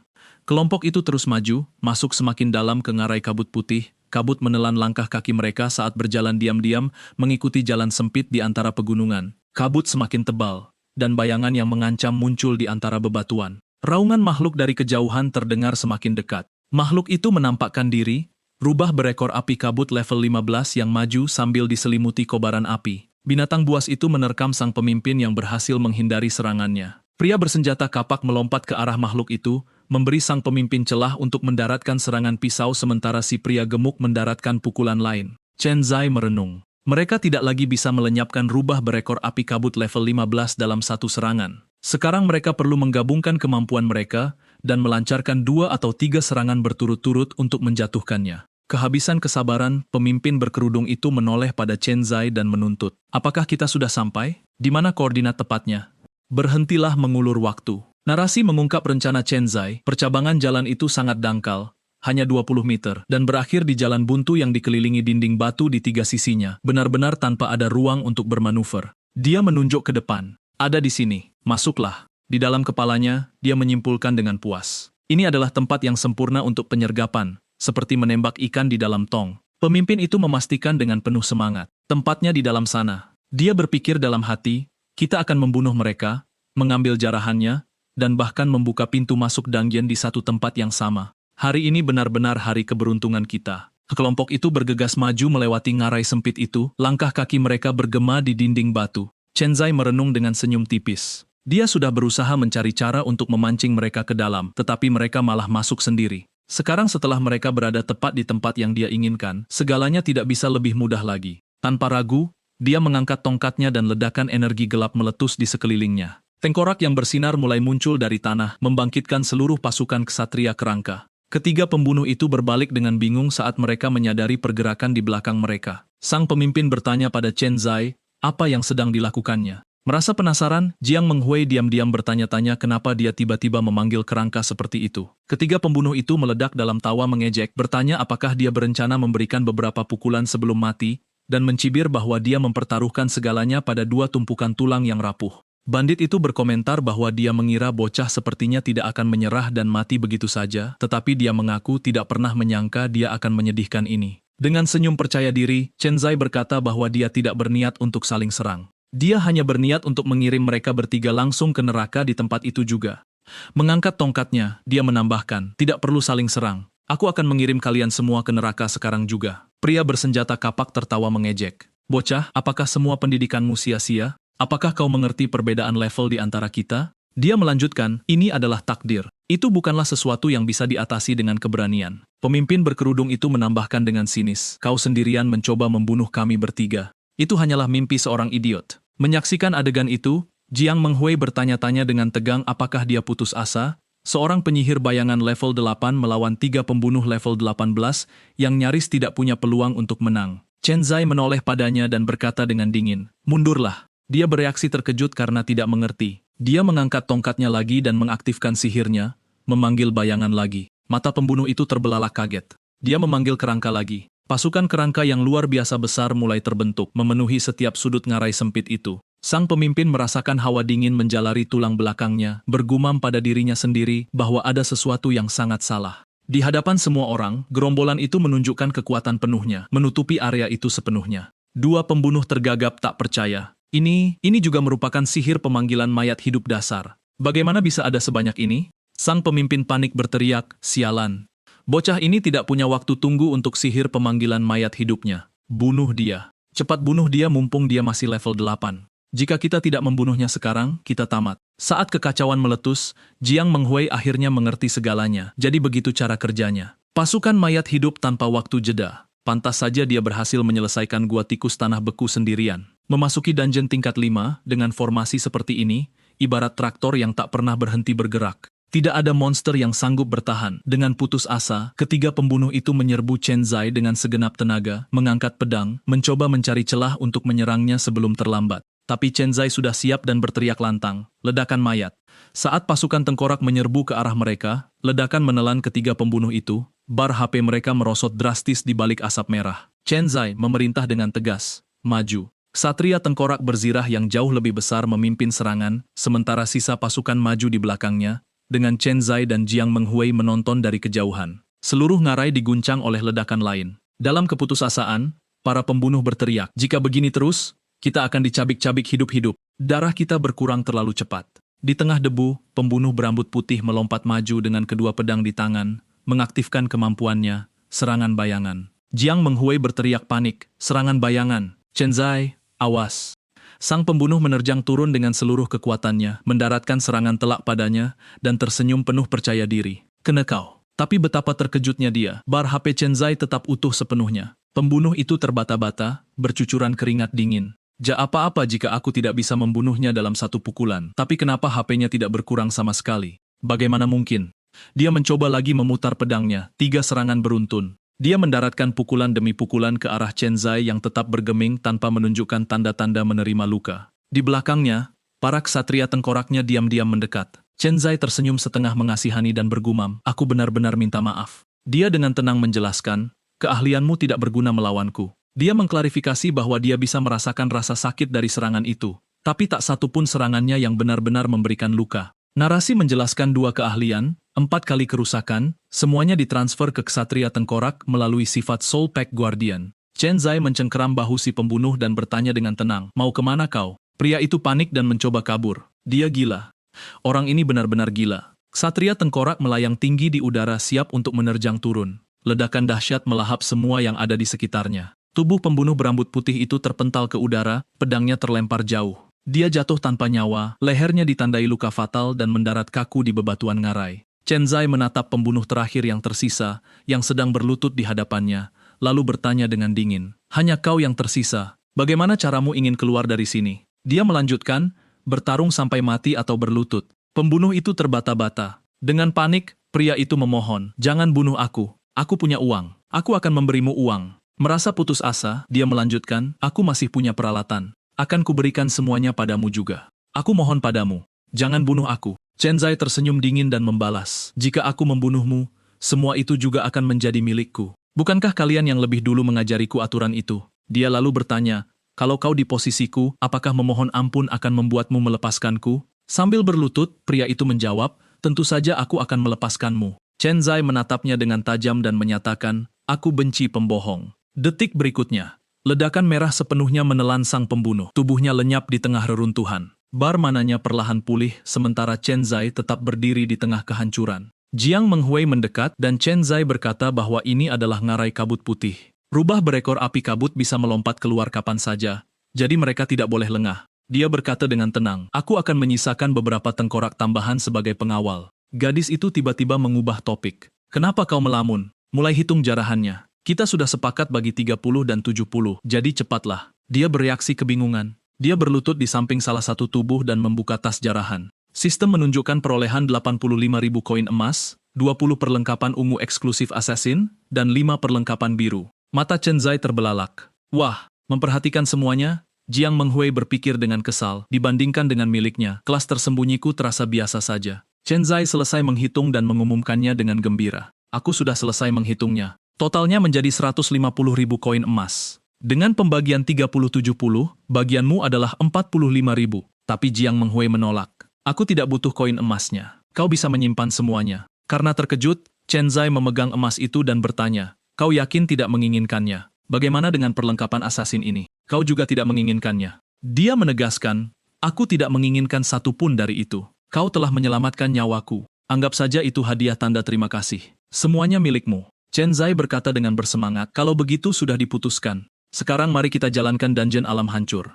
Akan kubiarkan kau mengambil semua poin pengalamannya. Aku cuma mau barang dan koin emasnya saja. Kelompok itu terus melangkah menembus tumbuhan berkabut. Jiang Menghui mengikuti di belakang, dikelilingi ksatria tengkorak yang melindungi Chen Zai dari segala sisi. Tiba-tiba, dia berteriak panik, awas! Rubah berekor api kabut level 15 melompat ke arah Chen Zai. Taring berapinya bersiap untuk menyerang. Benturannya begitu dahsyat, dengan api dan debu yang meledak ke udara, hingga binatang buas itu jatuh tak bernyawa di kakinya. Rombongan terus melintasi wilayah yang dipenuhi babi hutan, gagak, dubuk, dan ular, tapi pasukan tengkorak membereskan segalanya dengan mudah. Jiang Menghui menonton dengan rasa tak percaya, berpikir dalam hati bahwa ia tak pernah menyangka melintasi wilayah penuh monster level 10 ke atas bisa semudah ini. Dia menoleh ke arah Chen Zai, masih kebingungan. Chen Zai, kau, bagaimana bisa kau? Namun dia menahan dirinya dan memutuskan untuk tidak mendesaknya karena pria itu tidak ingin membagikan informasi mengenai kelasnya. Dia tidak seharusnya ikut campur. Chen Zai menyadari raut wajahnya dan bertanya, ada sesuatu yang mengganggu pikiranmu? Dia langsung menyangkalnya. Tidak. Lalu dia dengan cepat mengalihkan pembicaraan. Mari kita selesaikan Dungeon Shattered Realm. Secara logika, dungeon level 10 yang dibuka dengan Fakta Shattered Realm level 10 setara kesulitannya dengan Dungeon Party level 10. Shadow Mage level 8 dan Void Walker level 5 seharusnya tidak mencoba memaksa masuk sendirian. Kebanyakan orang lebih memilih menjual fakta tersebut atau menyewa pemain level tinggi untuk menggendong mereka. Lagi pula, Dungeon Shattered Realm berbeda dari Dungeon Party biasa. Meskipun Dungeon Party bisa diselesaikan sendiri, Dungeon Shattered Realm sangat mewajibkan party yang terdiri dari 2 hingga 5 orang. Tenggelam dalam pikirannya sendiri, Jiang Menghui bergumam dengan nada ironis dan pasrah. Chen Zai hanya menyeretku ke dalam party demi memenuhi syarat minimum pemain. Dia bahkan tidak berharap aku bisa memberikan damage. Dalam khayalan konyolnya, dia membayangkan dirinya menangis. Aku diseret ke sini cuma buat ngisi slot party. 10 menit kemudian, party sudah bersiap di depan portal dungeon. Chen Zai mengonfirmasi pintu masuk mereka di panel. Masuk ke dungeon, ya atau tidak? Pusaran biru terbuka di hadapan mereka. Jiang Menghui berseru dengan yakin, aku percaya padamu. Mereka berdua melangkah melewati portal bersama-sama, tubuh mereka tertelan oleh energi yang bercahaya. Di sisi lain, kaki mereka menginjak tanah yang berdebu. Di hadapan mereka, terbentang ngarai berbatu, sementara makhluk batu mengerikan perlahan mendekat dari kejauhan. Jiang Menghui terkesiap, itu anjing pemburu batu berzirah level 10. Sistem mengonfirmasi identifikasi, anjing pemburu batu berzirah level 10. Sebuah penjelasan muncul, Dungeon Shattered Realm tidak bergantung pada dungeon normal dengan level tetap dan monster acak. Hanya ada satu boss dan beberapa monster biasa tanpa ada monster elite. Jiang Menghui memperingatkan dengan serius. Kecepatan serangannya tidak tinggi, tapi terjangan mereka sangat kuat. Mereka juga punya zirah tebal dan pertahanan tinggi, jadi kita harus berhati-hati. Chen Zai mengangkat tangannya, tampak acuh tak acuh dengan peringatan itu, dan berkata, itu tidak masalah. Mari kita mulai. Chen Zai mengangkat tongkatnya, dan pasukan bayangannya terwujud di sekelilingnya. Para ksatria tengkorak maju dalam formasi saat anjing pemburu batu berzirah yang besar itu mengaum di hadapan mereka. Chen Zai meneriakkan perintah, bunuh mereka. Para tengkorak menerjang maju dan menyerang monster itu, tapi serangan mereka nyaris tidak membekas, bahkan tidak tergores sedikit pun. Zirah batu dari anjing pemburu itu punya pertahanan yang sangat tinggi, dan serangan tumpul dari prajurit tengkorak nyaris tidak memberikan damage sama sekali. Jiang Menghui menawarkan bantuan, tapi Chen Zai langsung menolaknya. Tidak perlu. Terluka oleh jawabannya, dia membatin dengan kesal, dia menganggapku seperti beban saja. Tanpa terpengaruh, Chen Zai mengaktifkan skill lain dan para tengkorak langsung melesat maju, meledakkan diri satu demi satu ke arah anjing pemburu itu. Sebuah penjelasan muncul, Corpse Explosion adalah penangkal sempurna untuk zirah tebal itu karena damage ledakannya dengan mudah menembus pertahanan makhluk tersebut. Merasa puas, Chen Zai berkomentar dengan percaya diri, lihat itu. Monster itu bahkan tidak sanggup menahan satu serangan pun. Dia lalu menggoda Jiang Menghui, karena kamu toh tidak akan membagi perlengkapan atau gold denganku, anggap saja ini seperti jalan-jalan santai. Dia hanya meresponsnya dengan bungkam. Sebuah ledakan dahsyat sepenuhnya menelan anjing pemburu batu berzirah itu. Sistem mengonfirmasi party berhasil memusnahkan anjing pemburu batu berzirah. Mendapatkan 180 poin pengalaman. Mata Chen Zai terbelalak. Apa? Jiang Menghui bertanya dengan tidak percaya. Apa kamu serius? Dengan antusias, Chen Zai berseru bahwa pengalaman ini jauh lebih besar dari yang dia duga. Dia menghitung, itu hampir 3 kali lipat lebih banyak dari yang kamu dapat dari tikus mondok es level 5, dan tingkat kesulitannya jauh lebih tinggi. Ini benar-benar harta karun. Dia menambahkan, bahkan jika memperhitungkan penalty level, monster liar paling banyak hanya memberikan 30 poin pengalaman di sini. Berlatih di tempat ini setidaknya 6 kali lebih efisien. Dengan percaya diri, dia menyimpulkan, kalau begitu sisanya pasti akan sangat mudah. Lebih banyak ledakan mengoyak medan pertempuran saat notifikasi pengalaman dengan cepat menumpuk satu demi satu. 2 anjing pemburu lagi terperangkap dalam ledakan berikutnya, mengaum sebelum ambruk saat lebih banyak pengalaman ditambahkan ke total mereka. Di tanah, barang drop terungkap, potongan zirah, sebilah pedang, kapak, dan sepatu bot semuanya berserakan di antara bebatuan. Sebuah penjelasan muncul. Dungeon Shattered Realm tidak hanya memberikan jumlah pengalaman yang sangat besar, tapi juga punya drop rate yang jauh lebih tinggi daripada dungeon normal. Hanya dengan memfarming sekelompok monster biasa itu, mereka mendapatkan lebih dari 10 perlengkapan biru dan bahkan 1 item ungu. Chen Zai mengangkat sebuah kapak besar memeriksa beratnya sementara Jiang Menghui berlutut untuk mengamati sebuah zirah. Dia merenung, sayang sekali semua atributnya mengarah ke zirah berat serta elemen tanah dan batu, membuatnya sama sekali tidak berguna bagi pengguna sihir seperti kita. Tapi jika kita menjual semuanya di rumah lelang, itu pasti akan menghasilkan banyak uang. Barang-barang ini lumayan berharga. Ledakan lain bergema di area tersebut dan lebih banyak pengalaman ditambahkan sekali lagi. Tiba-tiba, Jiang Menghui berhenti karena terkejut. Tunggu, sepertinya aku merasakan sesuatu. Chen Zai bertanya, ada apa? Sebuah panel hologram besar menyala di hadapannya. Jiang Menghui telah mencapai level 6. Chen Zai mengeluarkan seruan terkejut. Berseri-seri penuh semangat, dia tersenyum. Levelku naik. Aku sudah mencapai level 6. Chen Zai tersenyum bangga. Selamat. Dia berterima kasih padanya karena telah mengajaknya ke dalam party. Padahal aku tidak melakukan apapun untuk membantu. Dia membalas bahwa tidak ada orang lain yang mau membentuk party dengannya, jadi tidak perlu berterima kasih.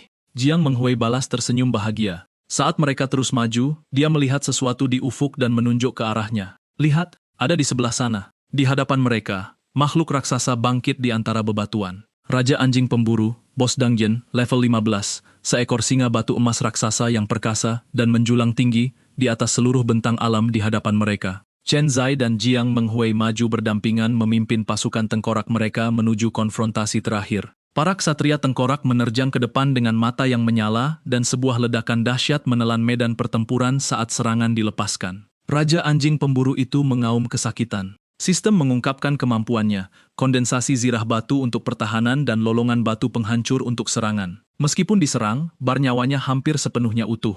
Chen Zai memperhatikannya dengan terkejut. Itu berarti, dia mengumpulkan zirah yang jumlahnya nyaris setara dengan nyawanya. Dia mengangkat tongkatnya dengan penuh tekad. Jadi aku benar-benar bisa melukaimu kan? Para tengkoraknya menerjang maju dengan segenap tenaga mereka, berteriak serempak dan satu lagi ledakan dahsyat menelan monster itu. Raja Anjing Pemburu itu mengerang kesakitan saat zirahnya hancur berkeping-keping hingga bar nyawanya anjlok sepenuhnya. Di hadapan mereka, sebuah portal yang berputar terbuka di udara. Chen Zai dan Jiang Menghui menyaksikan pemandangan itu bersama-sama. Sistem mengonfirmasi party berhasil mengeliminasi Armored Rockhound, mendapatkan 500 experience. Keduanya saling bertatapan, terkejut dengan hasilnya. Seluruh hasil rampasan muncul di hadapan mereka. 2 perlengkapan biru, 2 perlengkapan ungu, setumpuk koin emas, dan 1 perlengkapan emas, 1 set zirah berat berlogo Anjing Pemburu. Chen Zai bersorak kegirangan. Perlengkapan emas. Meskipun ini zirah berat dengan atribut elemen tanah dan batu, menjualnya di rumah lelang pasti akan laku setidaknya 100.000 koin emas. Jiang Menghui berkomentar dengan kagum. Keberuntunganmu luar biasa. Bahkan dengan tingkat drop yang tinggi di Dungeon Shattered Realm, peluang jatuhnya perlengkapan legendaris sangatlah kecil. Mendapatkan salah satu dari ini sangatlah langka. Mereka berdua berjalan melewati portal bersama, koin emas bertebaran di sekitar mereka. Chen Zai berseru dengan semangat. Ayo, adegan beralih ke kediaman keluarga Xing. Di dalam, Xing Luo sedang berbicara dengan putranya yang masih mengenakan zirahnya. Putranya mencoba menenangkannya. Ayah, jangan terlalu khawatir. Ketiga pembunuh bayaran itu mungkin hanya mengaktifkan mode jangan ganggu secara manual. Bukan berarti sesuatu yang buruk telah terjadi pada mereka. Xing Luo hanya menggerutu. Dengan tegang, Xing Luo menanyainya. Mereka offline atas kemauan sendiri. Aku mengirim mereka untuk membunuh Chen Zai, dan mereka belum memberi kabar sama sekali. Mereka tidak melaporkan kemajuan misi, juga tidak mengonfirmasi apakah Chen Zai mati atau hidup. Namun, mereka bertiga memutuskan untuk offline secara kolektif tepat pada saat seperti ini. Dia bertanya dengan curiga. Apa kau benar-benar percaya pada kebetulan semacam itu? Dia melanjutkan, tapi kalau mereka benar-benar mati, Bagaimana itu bisa terjadi? Target mereka adalah Shadow Mage level 8, Chen Zai, bersama dengan seorang pemula level 5. Dengan kekuatan gabungan mereka bertiga, bagaimana mungkin mereka malah kalah? Kecuali ada orang lain yang ikut campur. Mungkinkah keluarga Jiang? Apakah keluarga Jiang turun tangan untuk membantu Chen Zai? Xing Luo melanjutkan dengan cemas, dan pertanyaan terpentingnya adalah, apakah Chen Zai sudah mati atau belum? Dan apakah mereka berhasil mendapatkan perlengkapan tanpa syarat level yang kuperintahkan untuk diambil? Putranya tiba-tiba menyadari sesuatu. Ayah, aku baru saja memikirkan sesuatu. Bagaimana jika ketiganya benar-benar mendapatkan perlengkapan tanpa syarat level milik Chen Zai, menjadi serakah, mengkhianati kita, dan kabur membawanya? Lagi pula, perlengkapan itu tak ternilai harganya. Sudah pasti mereka akan tergiur karenanya. Xing Luo meledak dalam amarah. Sampah. Mereka semua hanya sekumpulan sampah tak berguna. Bagaimana bisa aku tidak memikirkan kemungkinan itu sebelumnya? Kalau mereka benar-benar berani kabur membawa perlengkapan itu, aku akan mencabik-cabik mereka menjadi 10.000 bagian dan menyebarkan abunya ke angin. Pada saat itu, seorang pelayan menerobos masuk ke dalam ruangan. Tuan muda, berita buruk. Kita baru saja menerima kabar bahwa Chen Zai dan Jiang Menghui telah kembali dari luar kota. Keduanya selamat tanpa luka sedikit pun. Putranya terkejut. Apa? Mereka kembali hidup-hidup. Ekspresi Xing Luo berubah serius. Chen Zai benar-benar kembali hidup-hidup. 3 sampah itu, sudah kuduga, mereka gagal. Putranya bertanya kebingungan. Chen Zai belum mati. Kalau begitu, ketiga orang itu entah benar-benar mati atau offline atas kemauan sendiri. Akan sulit untuk bertindak melawannya setelah ini. Xing Luo berkata, bukan itu yang seharusnya kau khawatirkan saat ini. Kau seharusnya khawatir informasinya bocor. Menyewa pembunuh bayaran untuk membunuh seorang profesional adalah kejahatan serius jika sampai terungkap. Putranya bertanya dengan ragu. Ayah, lalu apa yang harus kita lakukan? Xing Luo memutuskan, mari kita kesampingkan masalah ini untuk sekarang. Pantau terus beritanya dan terus coba hubungi mereka bertiga. Aku ingin tahu semua yang terjadi hari ini. Jangan biarkan satu detail pun terlewat. Daegan beralih ke kediaman keluarga Jiang, sebuah kompleks arsitektur tradisional Tiongkok yang megah. Di dalam, Luo Fen, anggota inti asosiasi Fate Pact, sedang berbicara dengan Jiang Zhengwei. Pada saat itu, Jiang Menghui masuk melalui pintu. Paman Luo,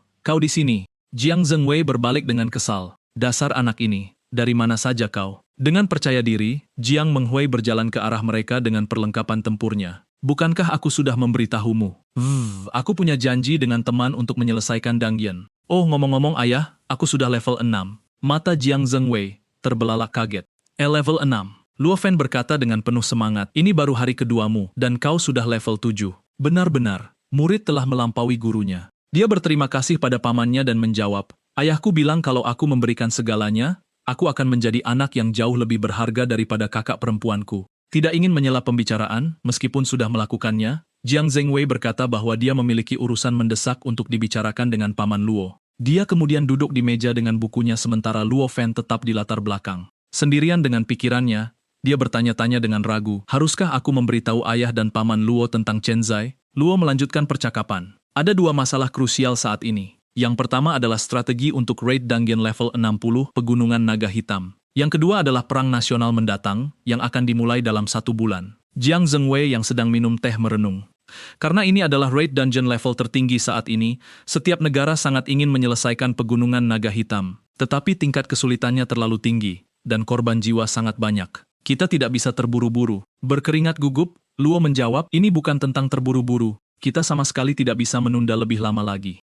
Baru kemarin, negara A telah berhasil menyelesaikan naga hitam pertama kalinya pada tingkat kesulitan normal. Dia merenung pahit dalam hati. Seandainya Luo Zhenning tidak tiba-tiba jatuh sakit, giliran mereka tidak akan tiba untuk memimpin. Zheng Wei bertanya, karena negara A mengamankan penyelesaian pertama naga hitam, bukankah mereka juga akan mendapatkan perlengkapan eksklusif naga hitam? Begitu mereka sepenuhnya mempersenjatai pasukan mereka dengan perlengkapan itu, kesenjangan hanya akan membesar saat perang nasional dimulai. Dan negara C sekali lagi akan berada dalam posisi pasif. Luo setuju, tepat sekali.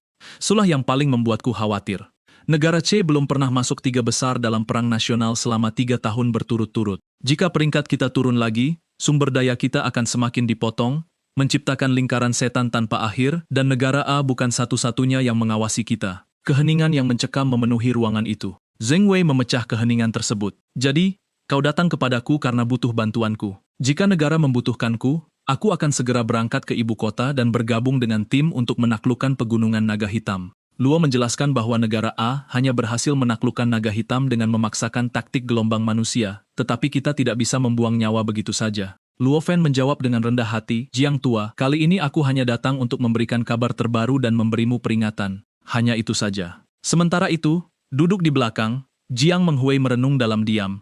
Bayangan Chen Zai yang dikelilingi pasukan tengkoraknya melintas di benaknya. Jika Chen Zai bisa berkembang pesat dalam bulan ini, situasinya bisa saja berbeda. Dia terus berpikir, mengesampingkan kemampuan apapun yang mungkin masih bisa dibukanya. Panggilan tengkoraknya yang tak ada habisnya dipadukan dengan ledakan mayat saja sudah setara dengan daya tembak kelompok kecil, dan itu baru perkiraan paling kasarku tentang kekuatannya. Jika dia bersedia mengabdi pada negara, dampak yang bisa dia berikan akan benar-benar belum pernah terjadi sebelumnya. Tentu saja, syaratnya adalah dia harus bisa berkembang pesat selama sebulan ke depan. Bersemangat oleh pemikiran itu, dia bertanya dengan lantang, bagaimana jika ada seseorang yang mampu membalikkan hasil perang nasional seorang diri? Seseorang yang mampu memainkan peran penentu dalam menaklukkan pegunungan naga hitam atau bahkan menaklukkannya sendirian. Perlakuan seperti apa yang akan diterima orang tersebut?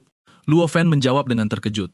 Satu orang tidak akan pernah bisa menentukan hasil perang nasional. Ini bukan sesuatu yang bisa diputuskan oleh satu kelas atau satu peralatan saja. Perang nasional adalah kompetisi kekuatan gabungan dari seluruh bangsa. Jiang Zhengwei mempertegas pendapatnya. Benar sekali Menghui, berhentilah membiarkan imajinasimu liar kemana-mana. Dia melanjutkan, bahkan jika dia memiliki kelas tersembunyi, dungeon penyerbuan skala besar seperti pegunungan naga hitam tidak bisa diselesaikan tanpa kerja sama semua orang. Pada tahap ini, sangat mustahil bagi satu orang untuk memainkan peran penentu seperti itu. Tak gentar, Jiang Menghui dengan tenang bersikeras, aku hanya berandai-andai. Jika orang seperti itu benar-benar ada, perlakuan seperti apa yang akan mereka terima? Luo meletakkan jarinya di atas meja, tenggelam dalam pikiran. Dia menjawab keponakannya, jika orang seperti itu benar-benar ada, aku tidak tahu bagaimana memperkirakan perlakuan pasti yang akan mereka terima, tetapi aku bisa menjamin mereka akan dianggap sebagai jenius elit. Seseorang yang akan membuat negara C menginvestasikan seluruh sumber daya nasionalnya untuk dilatih. Dia menambahkan bahwa kata perlakuan bahkan tidak cukup untuk menggambarkan situasinya. Negara akan menghormati mereka sebagai pahlawan negara, dan di dalam batas negara C, mereka bisa melakukan hampir apa saja yang mereka inginkan. Tiba-tiba, Jiang Menghui melompat berdiri dan dengan penuh tekad menyatakan, aku akan berlatih. Xing Luo dan Jiang Zhengwei saling melempar pandang terkejut melihat reaksi tiba-tibanya itu. Adegan beralih ke gua kuil es dengan tingkat kesulitan sulit. Jauh di dalam dungeon beku itu, Chen Zai sekali lagi mendominasi dungeon lain sendirian. Matanya tetap tajam dan fokus tanpa keraguan sedikit pun. Pemberitahuan level melintas dengan cepat di hadapannya, level 8, 9, 10, silih berganti. Di tengah pertarungan, para tengkorak terus membantai lebih banyak tikus es, dan poin pengalaman terus menumpuk. 80 poin lagi dan lagi. Sistem mengonfirmasi level berhasil dinaikkan ke level 10. Chen Zai berteriak puas di tengah puing-puing raksasa lapis baja yang kalah, level 10. Dari tubuh makhluk itu, sebuah barang rampasan muncul, peralatan ungu langka, sepasang sepatu bot sihir. Chen Zai berkomentar dengan penuh semangat bahwa sepatu itu tepat seperti yang dia butuhkan. Dia segera memakai sepatu bot itu, energi ungu menyelimuti kakinya. Dia membatin bahwa setelah mencapai level 10, dia bisa membuka keahlian kendali pertama penyihir bayangan, cakar dunia bawah. Rincian keahlian terungkap, waktu jeda 2 menit, biaya 10 mana, dan kemampuannya melepaskan tentakel bayangan yang menahan unit musuh selama 3 detik. Efek kendali ini dapat ditumpuk tanpa batas. Chen Zai merenungkan perolehan barunya. Cakar dunia bawah adalah keahlian kendali dasar untuk penyihir bayangan. Inti dari sistem sihir tidak pernah terletak pada kerusakan eksplosif, melainkan kendali yang mendikte ritme pertempuran sehingga musuh tidak punya pilihan selain dibantai. Dia menyadari bahwa pengekangan 3 detik mungkin tampak tidak berarti bagi orang lain, tetapi baginya yang tak memiliki waktu jeda, rapalan tak terbatas, dan jangkauan 10 meter, pengekangan itu bisa ditumpuk dan diperbarui tanpa henti. Selama mananya bertahan, musuh bahkan tidak akan memiliki hak untuk menggerakkan satu jari pun. Yang harus dia lakukan hanyalah berdiri diam dan menuai hasilnya. Hanya itu saja. Sebuah sifat emas baru menampakkan diri di hadapan Chen Zai, level 10 tangan tak terbatas. Efeknya terungkap. Setiap musuh yang disingkirkan akan meningkatkan jangkauan rapalannya sejauh 1 meter tanpa batas maksimal, memungkinkannya menyerang dari jarak yang tak masuk akal. Terkejut, Chen Zai mengulanginya dengan rasa tak percaya. Membunuh monster meningkatkan jangkauannya sejauh 1 meter, dan tidak menentukan keahlian tertentu. Dia menyadarinya dengan takjub. Sifat ini berlaku untuk semua keahlian. Berjalan melintasi salju dikelilingi pasukannya, dia memikirkan potensinya. Di akhir permainan, membunuh 1 juta monster berarti meningkatkan jangkauan rapalannya sejauh 1 juta meter. Begitu dia bisa memanggil tiran tulang dan naga tulang dari jurang maut, memusnahkan seluruh kota dari jarak 1000 kilometer, hanya akan membutuhkan lambaian tangan sederhana darinya. Dia melanjutkan dengan senyuman. Begitu dia membuka keahlian baru dengan sifat ini, mengambil kepala musuh dari jarak 1000 kilometer akan menjadi hal yang sepele. Untuk saat ini, dia hanya perlu menaklukkan beberapa dungeon lagi sehingga jangkauannya bisa dengan mudah menutupi ratusan atau bahkan ribuan meter. Dengan senyum nakal, dia terkekeh pelan, "Kalau begitu, aku benar-benar minta maaf." Chen Zai memimpin pasukan kesatria tengkoraknya dan berteriak, "Kalian tikus es kecil, kalian menemukan tempat yang sempurna untuk mati." Pertempuran berlanjut secara beruntun dengan para tengkorak membantai tikus mondok satu persatu saat poin pengalaman menumpuk dengan setiap serangan yang berhasil. Langkah kakinya bergema di atas salju, menendang debu es. Di hadapannya, Raja Tikus Es mengeluarkan raungan yang mengancam. Chen Zai menatapnya sambil tersenyum. "Raja Tikus Es, kita bertemu lagi." Dia mengangkat tangannya dan mengaktifkan keahlian barunya, Cakar Dunia Bawah. Tangan-tangan gelap meledak di udara, sepenuhnya mengekang binatang buas itu. Narasi menegaskan bahwa pengekangan 3 detik itu tersambung sempurna dengan rapalan berikutnya. Tanpa memberinya kesempatan untuk bereaksi, Chen Zai mengaktifkan keahlian itu lagi, Cakar Dunia Bawah. Lebih banyak tentakel muncul, membuat Raja Tikus Es itu benar-benar lumpuh saat ia meraung marah, tidak dapat bergerak bahkan 1 inci pun. Chen Zai maju bersama pasukannya, tongkatnya bersinar, dan berteriak ledakan mayat. Ledakan api yang dahsyat melahap seluruh area. Para tengkorak meledak dalam kobaran api menghantam makhluk yang terperangkap itu. Raja Tikus Es mengeluarkan raungan terakhir sebelum sepenuhnya ditelan oleh neraka api dan bayangan. Sistem mengonfirmasi penaklukan Raja Tikus Es berhasil. Angka akhir muncul tingkat kesulitan dungeon sulit, 300 tikus es biasa, 30 tikus es elit, 1 bos, dan jangkauan rapalan 314 meter. Chen Zai merenung dengan puas. Dalam radius 300 meter, dia bisa melepaskan pengekangan tak terbatas. Bahkan kelas jarak jauh pun hanya bisa berdiri diam menunggu kematian, tak mampu menyentuh sehelai rambut pun di tubuhnya. Dan dengan ledakan mayat, itu adalah kematian instan. Jika dia berhadapan dengan ketiga pembunuh itu sekarang, melenyapkan mereka hanya akan menjadi permainan anak-anak.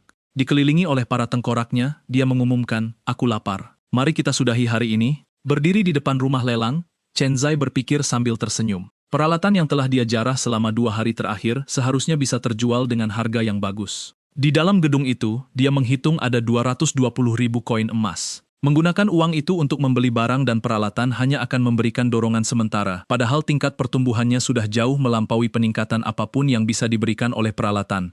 Jadi tidak ada gunanya membuang waktu dan sumber daya untuk itu sekarang. Dia memutuskan untuk menunggu hingga mencapai level yang lebih tinggi ketika atribut bonus dari peralatan elit dapat benar-benar memberikan lompatan kekuatan yang signifikan. Membelinya nanti belum akan terlambat. Itulah strategi yang ideal. Kembali ke panti asuhan, Chen Zai memanggil, "Bibi pengurus, aku pulang." Dia mendekat dengan senyuman, memegang beberapa buah. "Aku pergi ke kebun untuk memetik semua ini untukmu. Aku tidak tahu apa yang membuatmu begitu sibuk akhir-akhir ini, tetapi kau harus memastikan bahwa dirimu makan dengan benar. Oke?" Chen Zai menjawab dengan penuh kasih. "Ya, aku tahu." Dia menyentuh wajahnya dengan lembut. "Sekarang pergilah. Kembalilah ke kamarmu dan beristirahatlah." Malam itu di kamarnya, Chen Zai merebahkan dirinya ke ranjang dan bersantai sambil memakan jeruk. Dia merenung, meskipun penyihir bayangan hanyalah kelas biasa, dengan sistem sifat, itu sudah lebih dari cukup untuk menghancurkan kelas tersembunyi apapun. Seiring dengan semakin banyaknya sifat yang terbuka, dia harus bekerja lebih keras lagi untuk menaikkan levelnya. Dia mulai berguling-guling ke kiri dan ke kanan dengan lucu. "Paman Luo, aku pasti akan menjadi cukup kuat untuk berdiri di sisimu dan bertarung bersamamu." Tiba-tiba, dia duduk tegak dengan kaget. Sesosok tubuh memanjat masuk melalui jendela. Itu Jiang Menghui. Dia bereaksi kaget, Nona Jiang melewati pintu dan memanjat jendelaku di tengah malam hanya untuk menakut-nakutiku. Dia tertawa. "Aku hanya sedang menguji kemampuan kelasku." Chen Zai membalas, kemampuan kelas tersembunyi bukan ditujukan untuk memanjat dinding. Dia mendarat di lantai kamar dengan lututnya dan bangkit kembali sambil melihat sekeliling dengan heran. Dia membayangkan kamar seorang anak laki-laki akan sangat berantakan, tetapi dia tidak menyangka akan serapi ini. Chen Zai menyilangkan lengannya dengan kesal. "Itu hanya stereotip.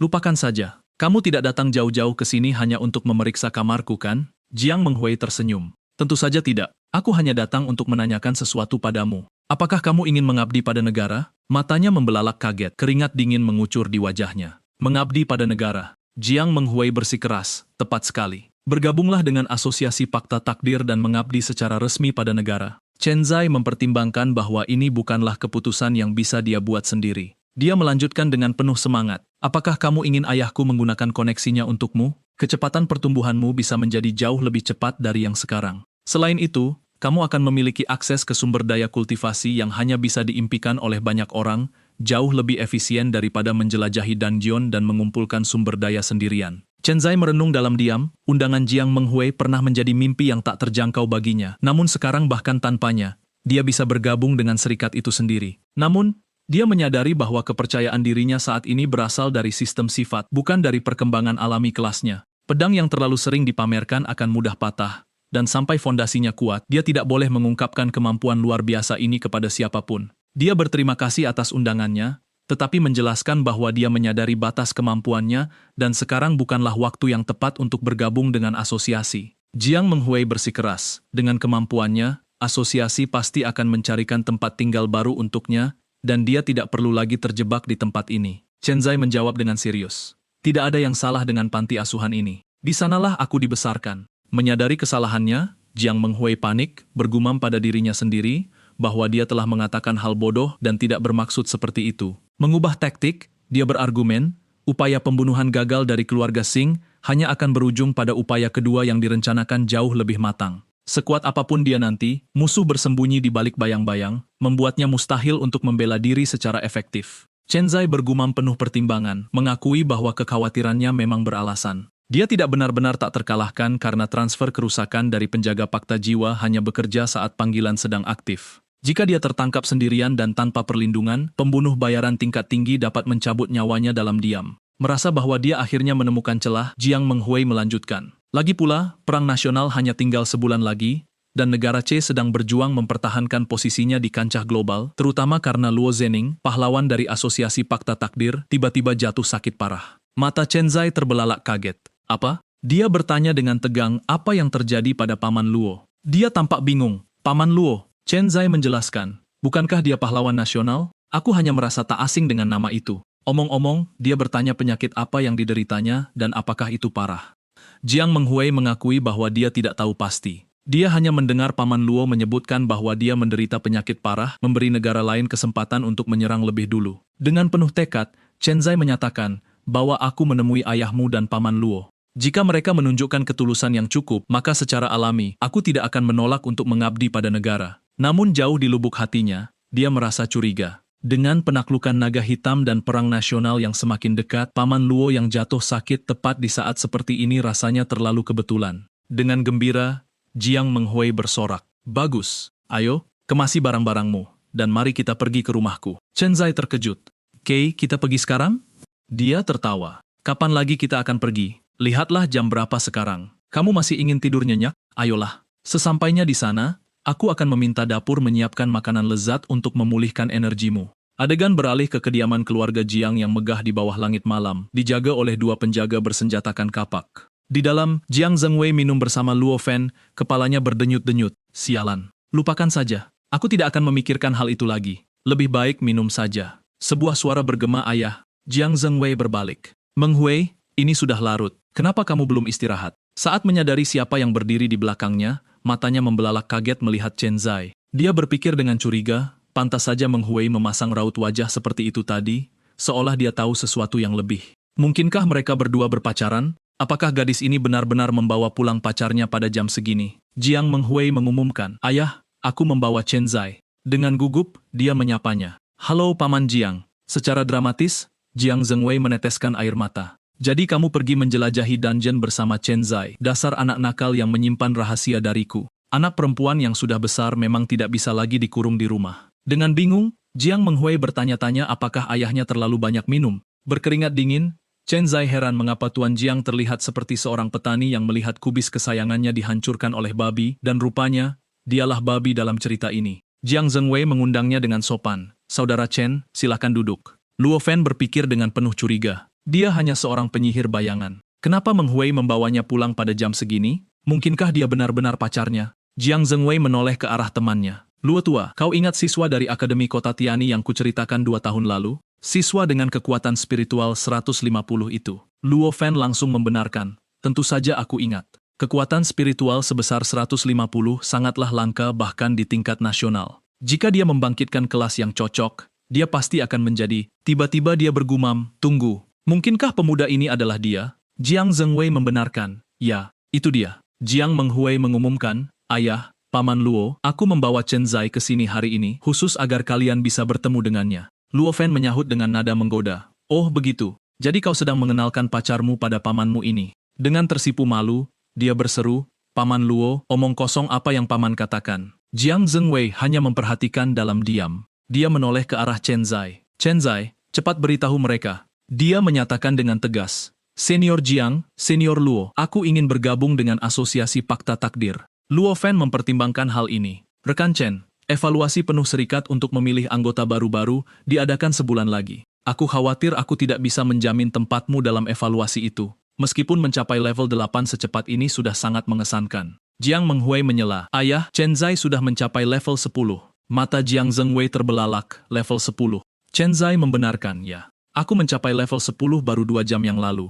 Dia melanjutkan dengan serius. Senior Jiang, Senior Luo, aku berbeda dari penyihir bayangan lainnya. Aku benar-benar harus mendapatkan tempat di evaluasi bulan depan. Zhengwei menyilangkan lengannya dan mempertimbangkan hal ini. Rekan Chen, meskipun mencapai level 10 dalam 2 hari sangat mengesankan, kelasmu tidak bisa disangkal memiliki sedikit masalah. Hanya sekadar naik level dengan cepat tidak cukup untuk membuatmu memenuhi syarat evaluasi. Dia kemudian menyadari sesuatu dan menjadi terkejut. Apa yang kau lakukan? Chen Zai mengangkat tongkatnya saat ledakan energi mulai terbentuk di sekelilingnya. Kalian akan mengerti sebentar lagi. Suara tulang-tulang yang bergemeretak bergema di seluruh ruangan. Klak.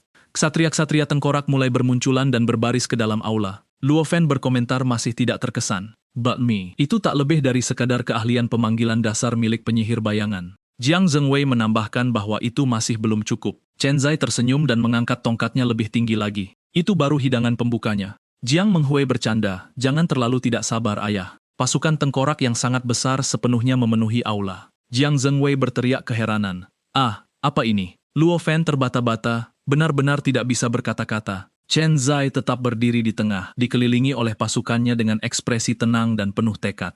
Dari atas, seluruh rumah besar itu dipenuhi oleh barisan demi barisan prajurit tengkorak yang menutupi setiap jengkal aula, sementara kedua pria itu tetap membeku dalam keterkejutan di meja mereka. Jiang Menghui tersenyum puas. Inilah alasanku membawa Chen Zai ke sini untuk bertemu dengan kalian. Chen Zai dengan tenang menjelaskan bahwa keahliannya sama sekali tidak memiliki cooldown. Selama dia memiliki mana, dia bisa melakukan pemanggilan tanpa batas. Lebih jauh lagi, sifat tanpa cooldown ini berlaku untuk semua keahliannya. Pemanggilan, crowd control, dan sihir penyerangan tanpa terkecuali. Dia bahkan sudah menyelesaikan tingkat kesulitan normal dan sulit di gua tikus tanah beku sendirian berkali-kali. Luo Fan bangkit dari kursinya dengan sangat terkejut, keahlian yang sama sekali tanpa cooldown. Itu benar-benar sesuatu yang belum pernah terdengar sebelumnya. Jiang Zhengwei menerobos barisan pasukan tengkorak itu, sambil meminta mereka untuk menepi. Permisi sebentar. Dia mendekati Chen Zai dan langsung pada intinya. Jadi pada tahap akhir permainan, kau bahkan bisa memanggil naga tulang jurang maut tanpa batas. Chen Zai dengan tenang membenarkan, mengikuti perkembanganku saat ini. Ya, itu sangat mungkin terjadi. Chen Zai mengangkat tangannya dan sebuah panel holografis terbuka di hadapan semua orang, mengungkapkan trait-nya. Penjaga fakta jiwa mentransfer 100% kerusakan yang diterima pemain kepada panggilannya. Tangan keabadian meningkatkan jangkauan sihir sejauh 1 meter untuk setiap musuh yang disingkirkan tanpa batas maksimum. Bonusnya saat ini adalah 304 meter. Dia menjelaskan, keahlianku yang sebenarnya tidak berbeda dari penyihir bayangan lainnya, dan atribut dasarku pada dasarnya sama. Perbedaan antara mereka dan diriku terletak pada panel trait. Sebuah trait baru terbuka setiap 5 level, termasuk trait awal level 0. Aku sudah memiliki 3. Luo Fan dan Jiang Zhengwei bereaksi kaget, merinding hingga berkeringat dingin.